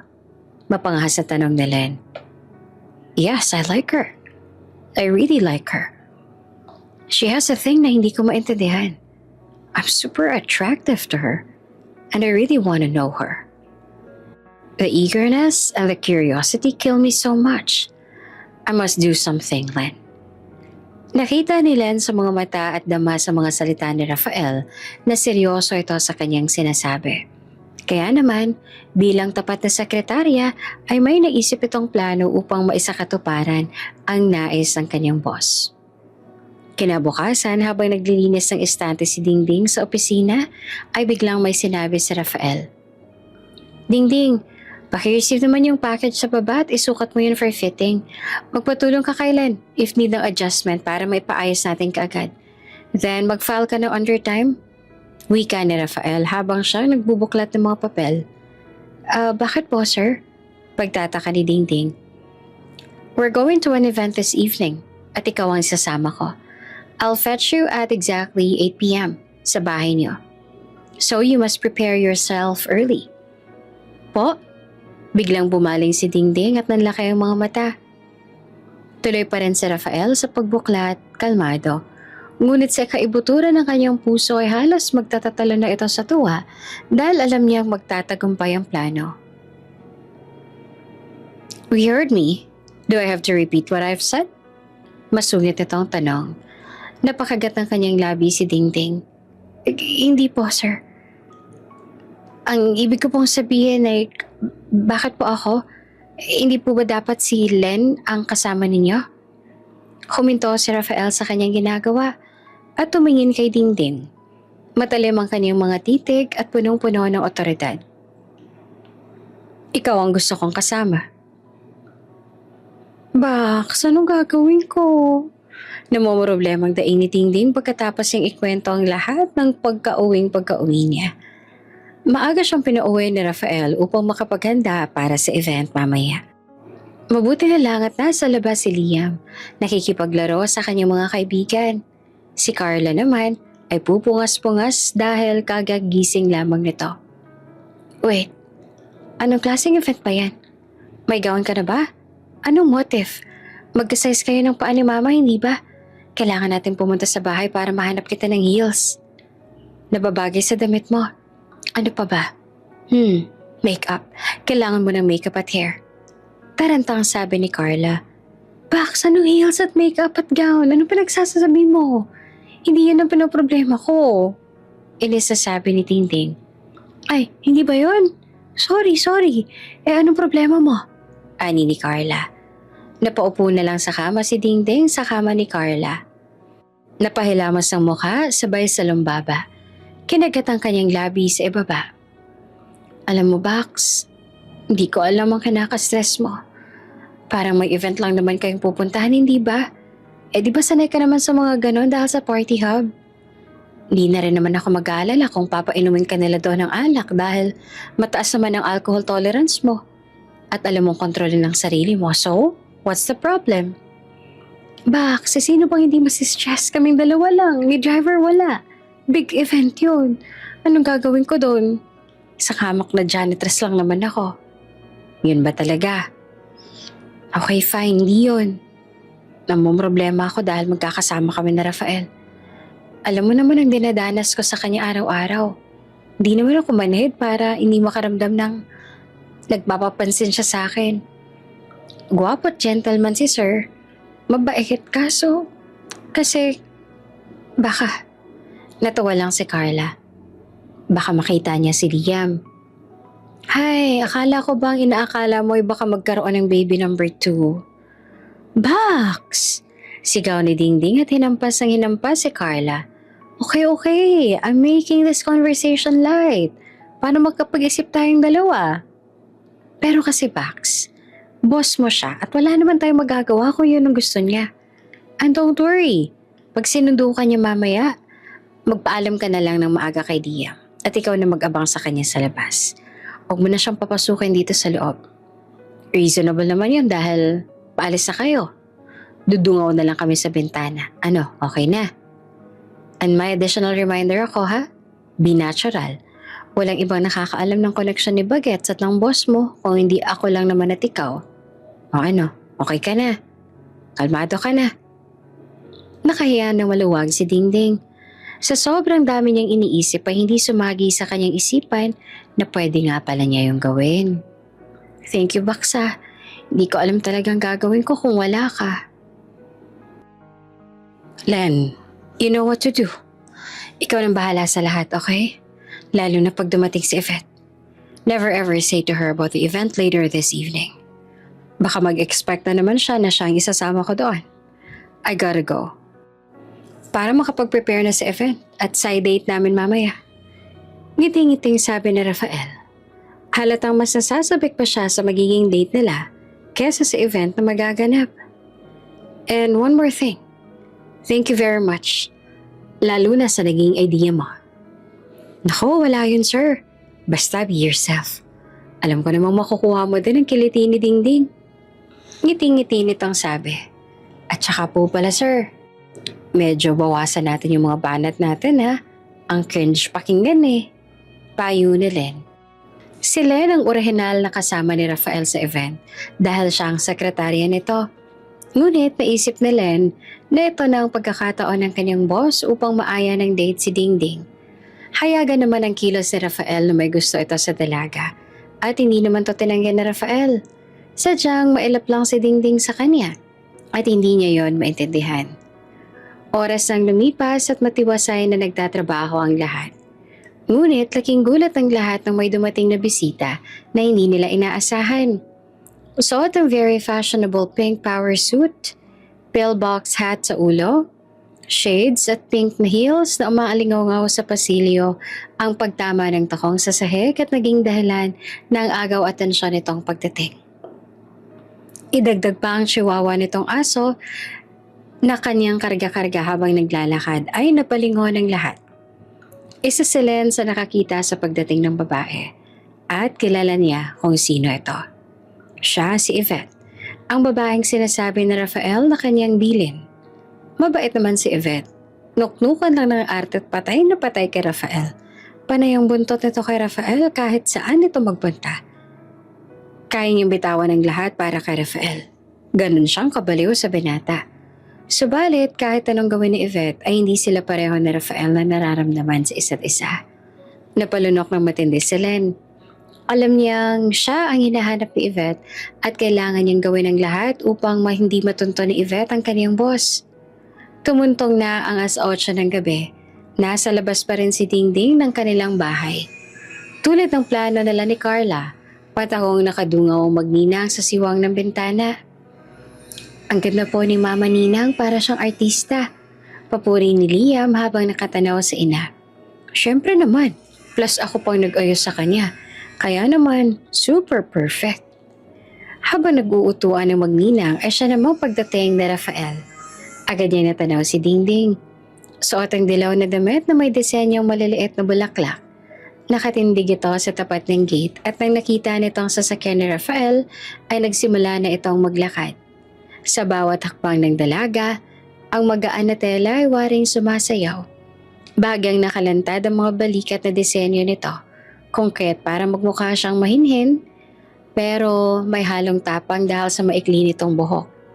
Tila kumikislap ang kulay ng kanyang damit. Idagdag pa ang maputi niyang balat. Bumagay din ang suot nitong kwentas na may krus na pendant. Napakurap si Rafael at inayos ang sarili. Tsaka bumaba ng sasakyan. Dingding, you look great. I didn't expect na sobrang babagay sa'yo yung damit. Papuri ni Rafael. Bukod doon ay nakabaling din ang atensyon ng binata sa kwenta si Dingding. Nanlamig ito bigla. Napaisip. Hindi kaya si Dingding yung babae na nakasama niya nung gabing siya'y nalasing? Habang nasa biyahe, pilit iwinawak si ni Rafael sa kanyang isipan ng tungkol sa kwenta sa suot ni Dingding. Iniisip na lang niya na maaaring nagkataon lang ang lahat. Naging normal at nag-iisip ng pwede nilang pag-usapan ng kasama. Samantala, hindi naman alam ni Dingding kung isa ba ito sa pick-up line o sadyang napigani lang ito sa kanyang itsura. Ngumiti na lamang ito at nagpasalamat. Mula sa bintana ay panay ang yugyog ni Carla sa inaanak habang pinapanood ang dalawa. Look at him, bebe. Ang gwapo niya, no? Tanong ni Carla. At ang gentleman niya. Pinagbuksan pa niya ng door si mama mo, oh. And not just that, tignan mo. Yung handsome lalaki. Nakaalalay sa bunbunan ng mama mo para hindi mauntog sa ceiling ng car. That's you call being a gentleman. Papuri pa ni Carla kay Rafael habang kilig na kilig. Talaga po, Ninang? Ganun po ba dapat? Inosenteng tanong ng bata. Oo, bebe, ganun dapat. Sinundan ng tingin ni Liam ang sasakyan. Bakas ang pagtataka. Hindi niya alam kung bakit. Ngunit sa kanyang isipan ay tumatak ang mukha ni Rafael. Tila may kung ano sa lalaking kanyang nakita. Parang gusto niya itong makilala. Parang may taling nagdurugtong sa kanilang dalawa. Samantala sa sasakyan, nakaupo naman si Dingding sa tabi ng driver's seat. Nakabaling ang leeg sa pinta ng kanyang katabi at walang balak bumaling kay Rafael. I'll be honest with you, Dingding. Pwede namang akong solo sa event na to. But as a young handsome bachelor, dapat may kasama akong magandang dalag sa mga ganitong okasyon. Hindi ba? What do you think? Sambit ni Rafael upang sila ay may mapag-usapan. Ngumisi naman si Dingding. Tama naman po kayo, sir. Doon sa part na yung bachelor. Pero yung handsome? No comment. Asar nitong sabi. Nagulat naman si Rafael at talatang hindi niya inasahan ang sinagot ni Dingding sa kanya. Magarpong hardin ang bumungad sa dalawa. Mga ilaw na nagkikislapan. May mga lalaking nakapolong puti at pantalon na itim. Nasa bukana ang isang malaking fountain na may asul na ilaw na animoy sumasayaw.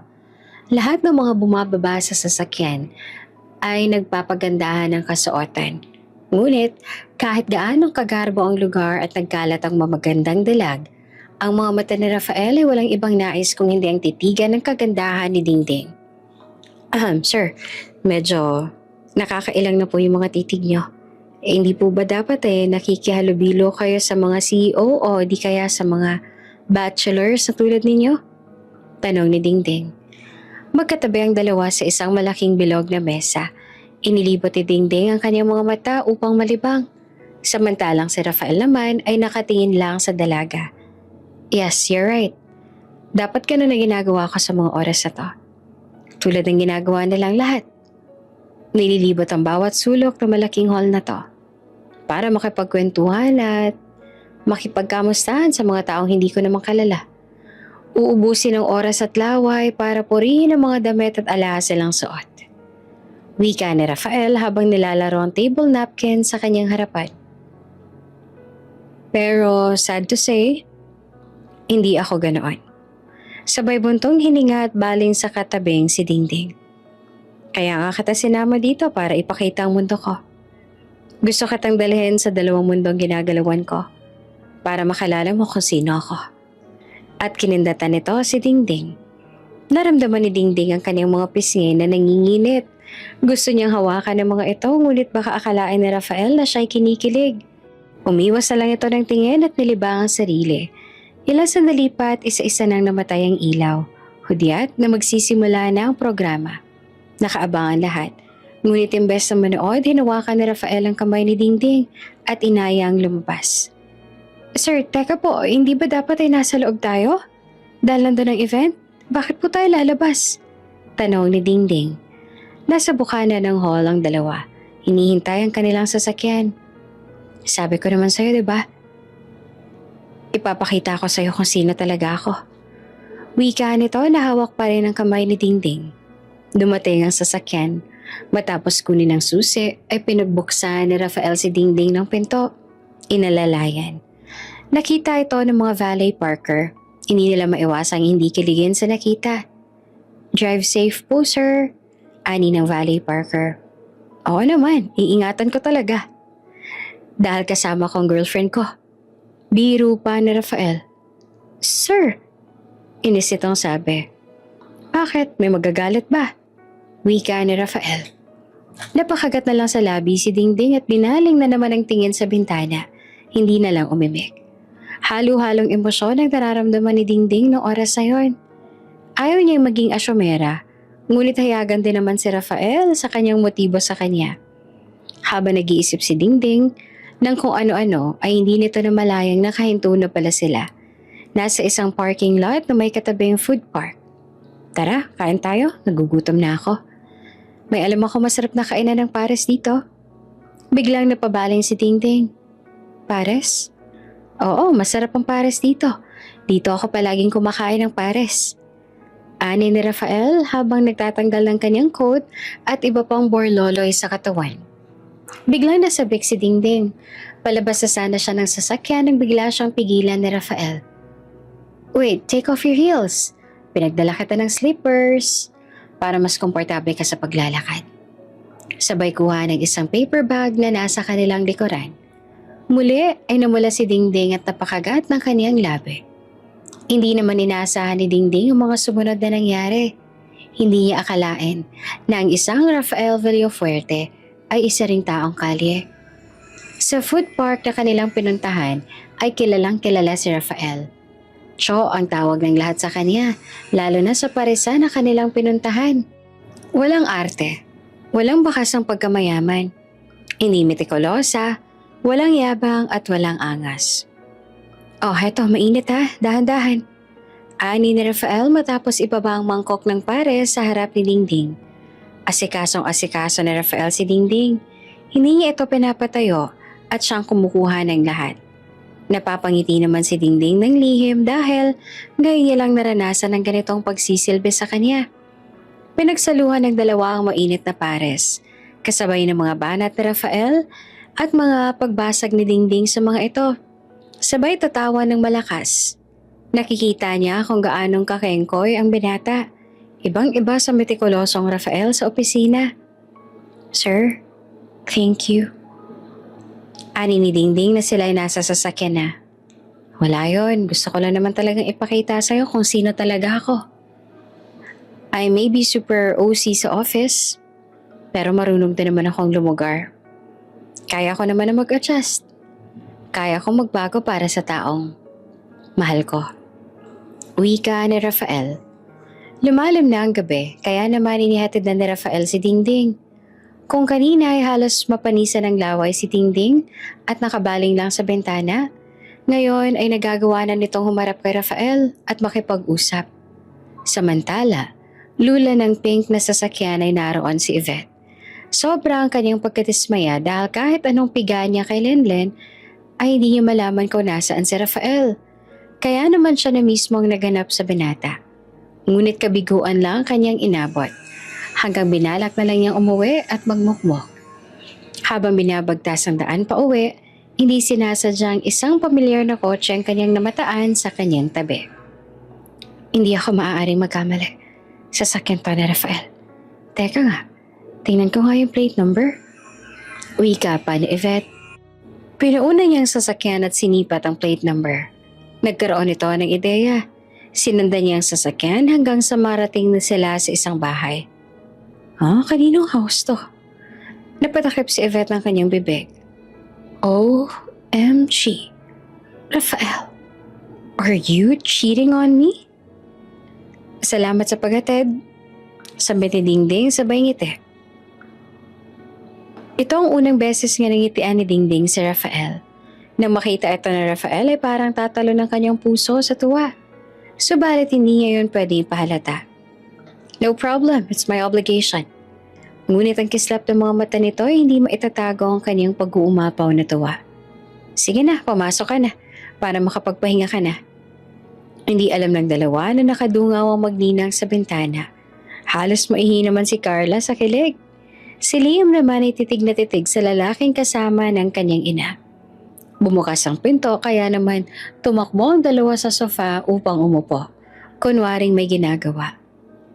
Hay nako, huli ko kayo kanina, nakadungaw kayo sa bintana. Kayo talaga? Sita pa ni Dingding. Hindi naman, grabe naman siya. Ano, kamusta yung date? Yung event? Ani ni Carla. Ayos naman, nakakapagod, pero masaya. Sambit ni Dingding na tila may kakaibang pahiwatig sa kanyang mga ngiti. Nasa banyo nun si Dingding. Si Carla naman ay nasa kusina at kumakain. Si Liam ay nasa sala. Nanonood ng TV ngunit panay ang sulyap nito sa bintana. Natatanaw pa niya ang sasakyan ng lalaking naghatid sa kanyang ina. Sa hindi maipaliwanag na dahilan, gusto niyang kausapin ng lalaki kaya naman lihim itong lumabas na siyang kinagulat ni Rafael nang makita ang may batang lalaki na kamukhang kamukha niya palabas ng gate. Nagtitigan ang dalawa. Hindi alam kung sino ang unang lalapit. Bumilis ang tibok ng puso ni Rafael. Tila ba may nag-uudyok sa kanyang lumapit sa batang nakatitig. Hanggang sa nakita na lang niya ang kanyang sarili na lumabas ng sasakyan at lumapit sa bata. Hi, bati nito. Para siyang nananalamin. Ito ang kanyang wangis nang siya ay musmus pa ng bata. Ngunit paano ito nangyari? Good evening po sir. Kayo po ba yung boss ng mama ko? Oo, ako nga. Gabi na, bakit ka pa lumabas? Tanong na Rafael. Ngunit ang salitang mama ay umalingaw-ngaw sa kanyang isipan. Nakita ko po kasi yung carpool ninyo na nasa labas pa.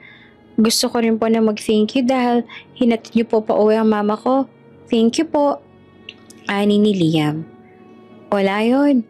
Ako nga pala si Rafael. Ikaw, anong pangalan mo? Liam po. Tugon ito. Liam, nice name. Sige na, pumasok ka na, gabi na. Uwi ka ni Rafael. Sumunod naman ang musmos na bata. Sinundan ng tingin ni Rafael ang pagpasok nito.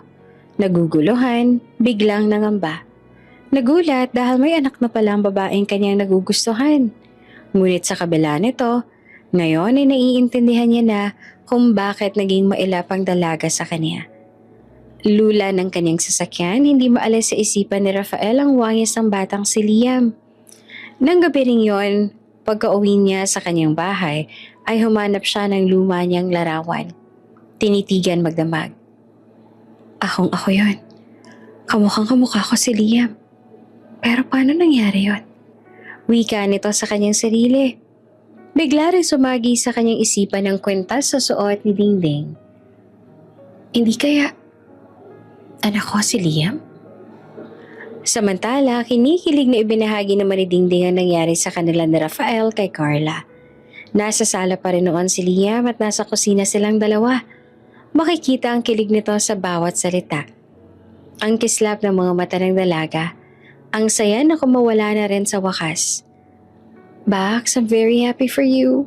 Sa tagal nating magkaibigan, ngayon lang kita nakita ang kinikilig ng todo. Pares lang pala, mapapalambot ng puso mo. Asar pa ni Carla. Sira, hindi naman dahil doon. Hindi lang talaga ako makapaniwala na may kabaitang taglay pala ang lalaking yun. Na-cowboy din pala siya. Kaya niya makisalamuha sa tulad nating duka. Nako, kung makita mo lang siya kung paano siya makipagperdagulan sa mga tao sa food park, hindi mo akakalaing may-ari siya ng malaking kumpanya. Nako. Ano, in love ka na sa tatay na, Pax, shh. Huwag ka maingay, baka marinig ka ni Liam. Pagpigil pa ni Dingding sa gustong sabihin ni Carla. Okay, babe na. Pero paano si Bagets? Paano yung si Sir Rafael? Ang sayang nag-uumapaw kanina ay biglang nawala. Di ko pa alam. Natatakot kasi ako na mawala si Liam sa akin pag nalaman niyang ako yung babaeng kasama niya ng gabing yun. Natatakot ako magalit siya dahil tinago ko si Liam. Bukod doon, di ko rin alam kung paano sasabihin kay Liam ang tungkol sa papa niya. Ano tong gulong pinasok ko? Nalalatang sabi ni Dingding. Pinilit na naging normal ni Dingding kinabukasan. Maaga siyang pumasok at nagsimulang magdinis ng opisina. Tinulungan sila sa ilang mga file at office works. Ngunit si Rafael, tila nilalamon pa rin ang isipan sa kanyang mga nakikita ng gabi yon. Len, may nakwento ba sa'yo si Dingding tungkol sa personal na bagay? Biglang tanong na Rafael habang sinasabi ni Len ang kanyang schedule para sa araw na yon. Paminsan-minsan po nag-o-open naman siya. Pero most of the time, pure work lang po talagang pinag-uusapan namin. May nabanggit pa siya kung sino ang kasama niya sa bahay or kung may ka-live-in or anak? Halata sa tono ng boses ni Rafael ang pagsisiyasat. Biglang napaisip si Len. Naalala niya ang wallpaper ni Dingding. Bakit po, sir? May nalaman po ba kayong bumabagabag sa inyo tungkol kay Dingding? Sumandal si Rafael sa sandala ng kanyang upuan. I saw her son, Liam. Nagulat ako. As in, gulat na gulat. She didn't declare it. Halatang inis sa mukha ni Rafael. Naguguluhan sa kanyang nararamdaman.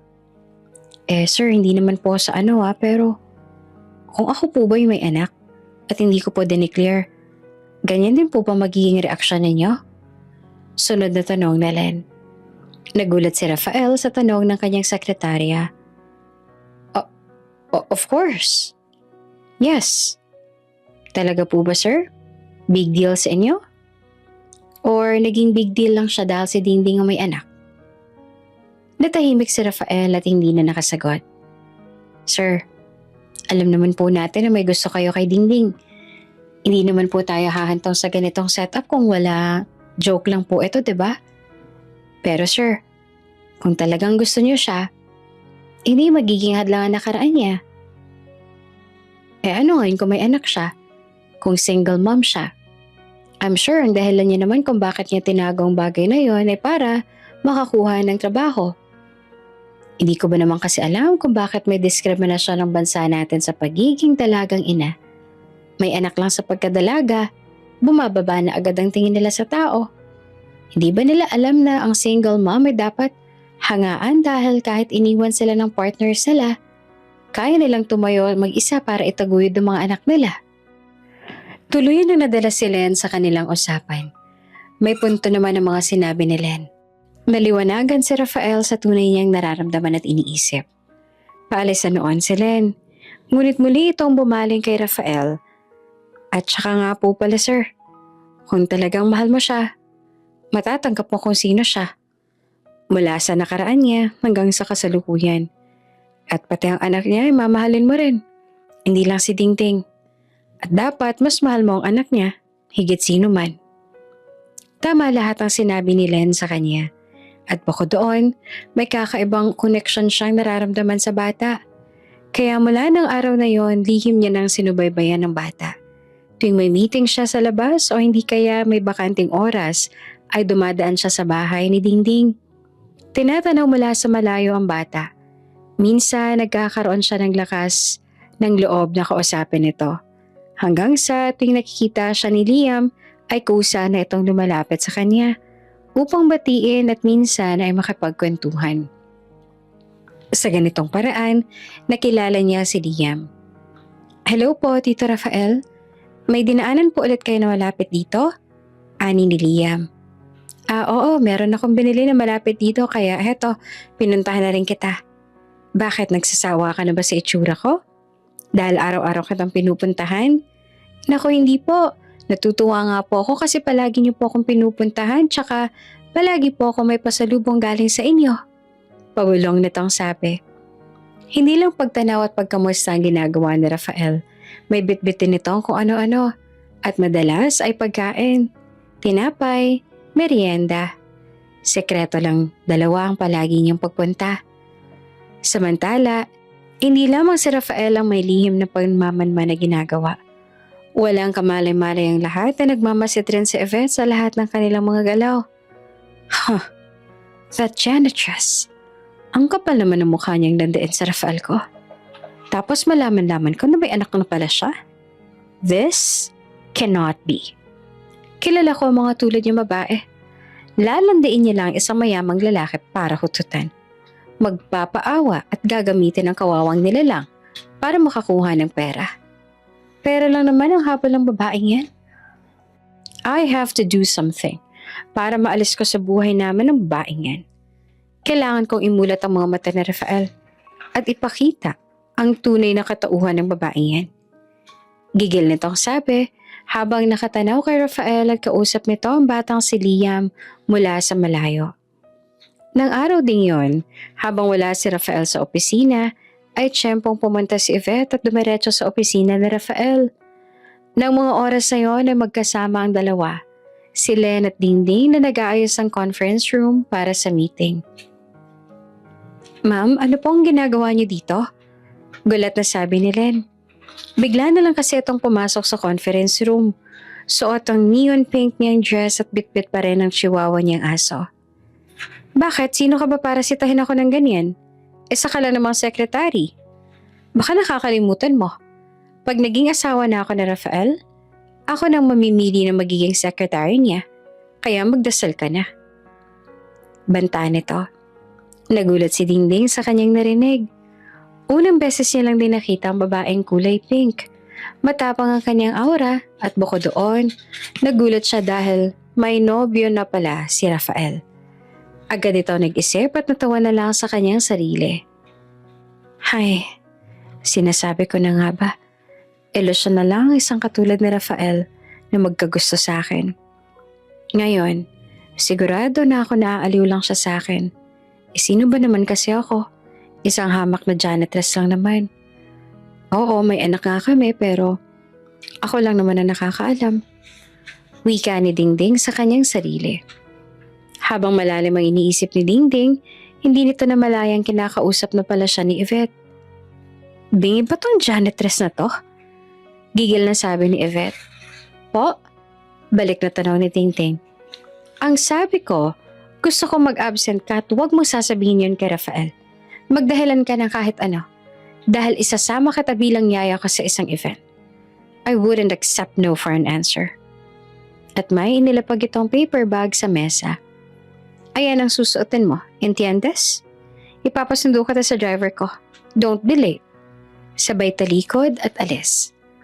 Nagkatinginan ng dalawa. Len, anong gagawin ko?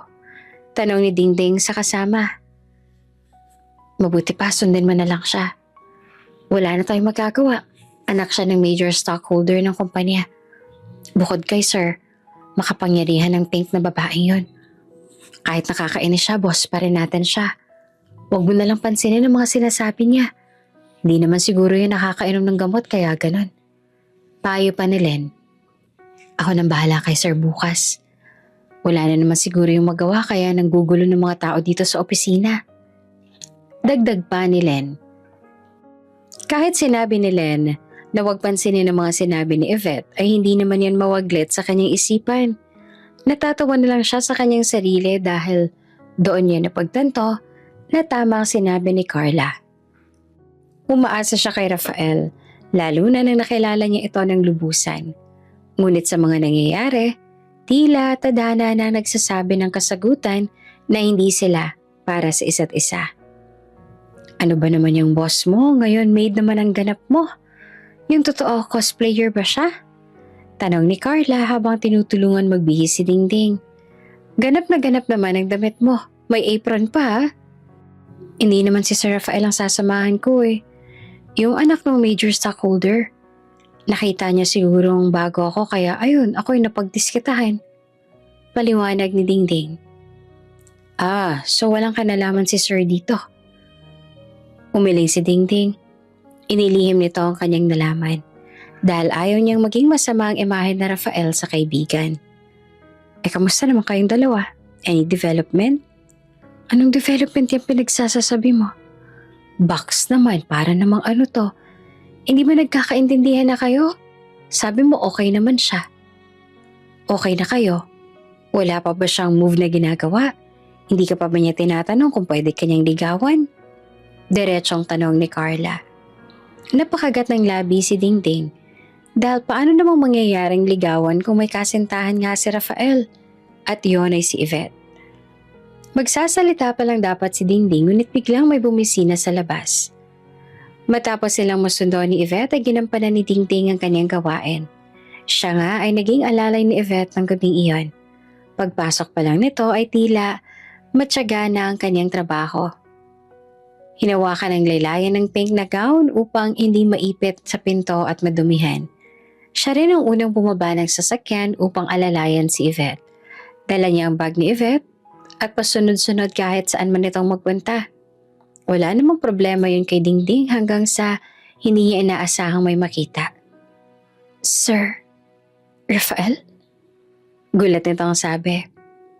Bakas din sa mukha ni Rafael ang pagkagulat. Akala niya ay may sakit si Dingding. Yun kasi ang sabi ni Len kaya ito lumiban sa trabaho. Ano ginagawa mo dito? Sambit ni Rafael at tumahangos na lumapit kay Dingding. Nakaramdam ng takot si Dingding. Hindi alam kung paano ipapaliwanag ang nangyari. Pabuka pa lang siya ng kanyang bibig nang biglang sumabat si Yvette sa kanila. I brought her here. Empleyado siya ng kumpanya kaya naman pagmamay-ari ko rin siya. Mataray pa nitong sabi. Napailing na lang sa Rafael. Gusto niyang pagalitan si Yvette sa magaspang nitong asta, ngunit hindi ito ang tamang lugar. Okasyon nito at anibersaryo ng mga magulang ni Yvette. Dinig ito ni Dingding. Nakaramdam tuloy siya na hindi lang ito simpleng pagsisilbi kay Yvette. May halong personal na hindi niya maintindihan kung bakit. Ngunit nagkibit balikat si Dingding at nagpatuloy pa rin sa kanyang pagsisilbi kay Yvette. Dumating na ang oras ng hapunan. Alam niyo ba guys, my maid Dingding is so kawawa. Ask me why. Maarteng wika ni Yvette. Sa kanyang mga kaibigan sabay subo ng steak sa bibig habang nakapilantik ang daliri. Tumindig ang balahibo ni Dingding nang marinig ang kanyang pangalan. Nakatayo ito sa gilid. Nasa gitna siya ni Rafael at Yvette. Suot ang maid outfit na kulay itim at puti. Napakapit siya ng mahigpit sa apron at yumuko ng todo. Hindi niya alam kung anong nais ipahiwatig ni Yvette. Why? Tanong ng isa sa mga kaibigan ni Yvette. Because she's a single mom. At a very young age. How sad, right? And the father of her child left her. That's why she's so kawawa. Siwalat pa ni Yvette. And when I heard that, My heart breaks. Seriously? Dagdag pa nito gamit ang maating tono.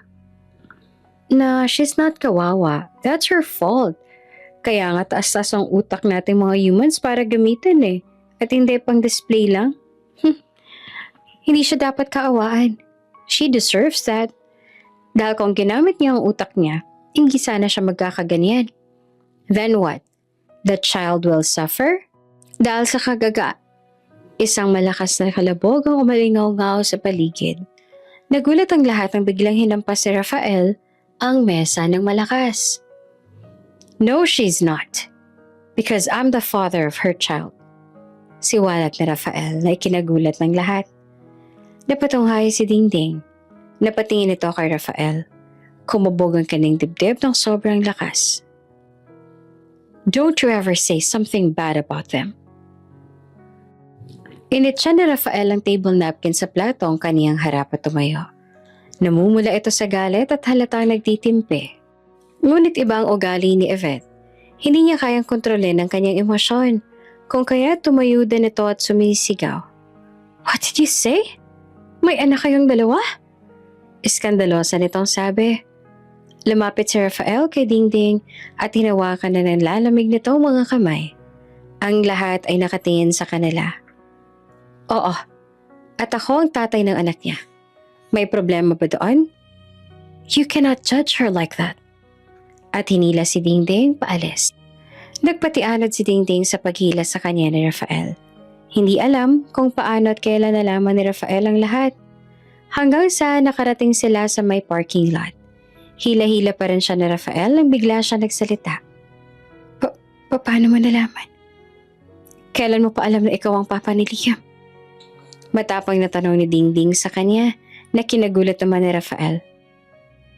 Paano mo nalamang ako yung babaeng nakasiping mo 7 years ago dun sa room?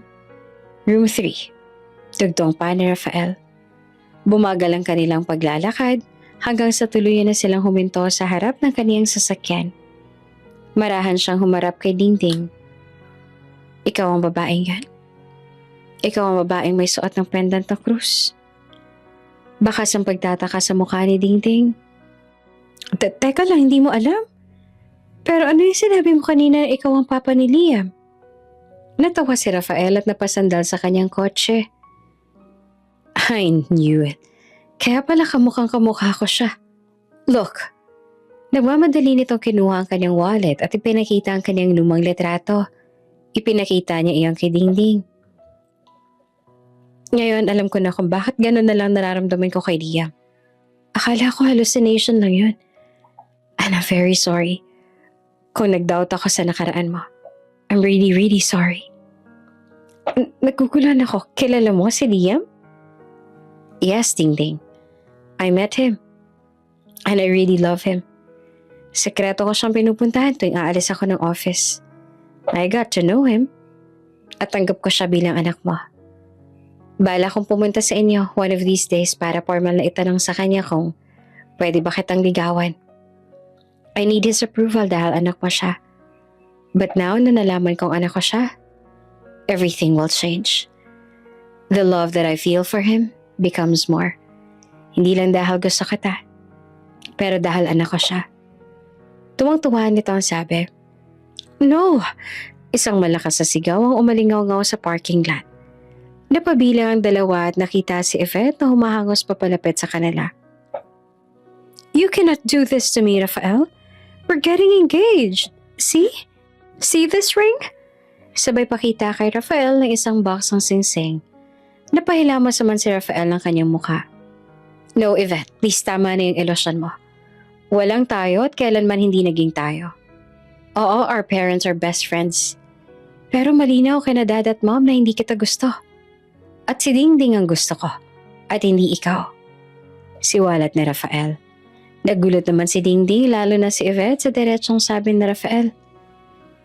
Hindi ako papayag. Mamili ka.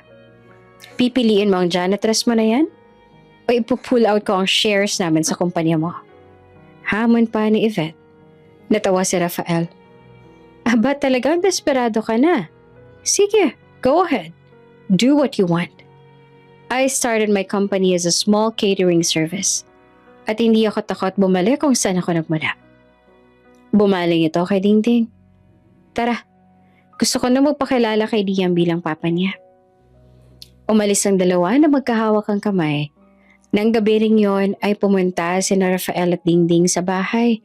Kaharap si Liam at Carla. Formal na nagpakilala si Rafael sa dalawa at hindi bilang boss si Dingding kung hindi bilang papa ni Liam. I am very sorry, anak. Alam kong walang tamang rason sa nagawa ko pero pwede pa ba akong bumawi sa mga taong wala ako? Tanong ni Rafael sa anak. Opo naman po, Papa. Tugon ni Liam. Tinutuon ni Yvette ang kanyang sinabi. Nawala ng malaking halaga si Rafael sa kumpanya. Muntik na nga itong bumagsak ngunit sa tulong ng mga magulang ni Carla ay muli nakabangon si Rafael. Nag-invest sa mga ito at pinagkatiwala na sa kanilang anak na si Carla ang pamamahala dito. Naging parte na rin sina Carla at Dingding ng Creative Events Department dahil sa background nila sa Party Hub. At bukod doon, nagkaroon na rin ng pagkakataon si Dingding na ipagpatuloy ang kanyang pag-aaral. Happy graduation, my love! Salubong ni Rafael kay Dingding matapos ang graduation ceremony. Bitbit ang isang bouquet ng bulaklak at kasama si Liam, Carla at Len. Salamat. Maraming salamat. Hindi ko naman matatapos na kung wala kayo. Masayang-masayang sabi ni Dingding. Teka, may isa pa nga pala akong regalo sa'yo. Wika naman ni Rafael. Sa harap ng maraming tao ay biglang lumuhod si Rafael. Katabi rin ito si Liam. Kinuha ang isang maliit na kahon sa kanyang bulsa at sa pagbukas nito, isang singsing ang bumungad. Napatakip si Dingding sa kanyang bibig. Will you marry us? Wika na mag-ama na nasa harap ni Dingding. Tumulo ang mga luha dahil sa sobrang saya. Hindi akalain ni Dingding na sa haba ng panahon ay mangyayari itong lahat. Hindi akalain na may happy ending din pala siya. Kahit na hindi naging maganda ang kanilang pagsisimula, ay humanap pa rin ng tadhana ng paraan upang muli silang magkita ni Rafael. Mabuo ang kanilang pamilya. Umagos sa mga luha sa mata ni Dingding. Nalulunod ang kanyang puso sa sobrang tuwang nararamdaman. Oo naman. Sagot nito sa kanyang mag-ama.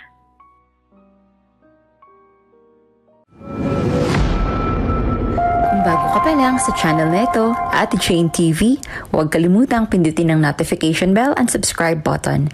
Sana po hindi naman malaking abala sa inyo ang pagpindot ng subscribe button dahil ang kapalit po nito ay ang pagsuporta para makapag-produce ng mga libreng stories sa mga channels ni Ate Jane. Maraming salamat!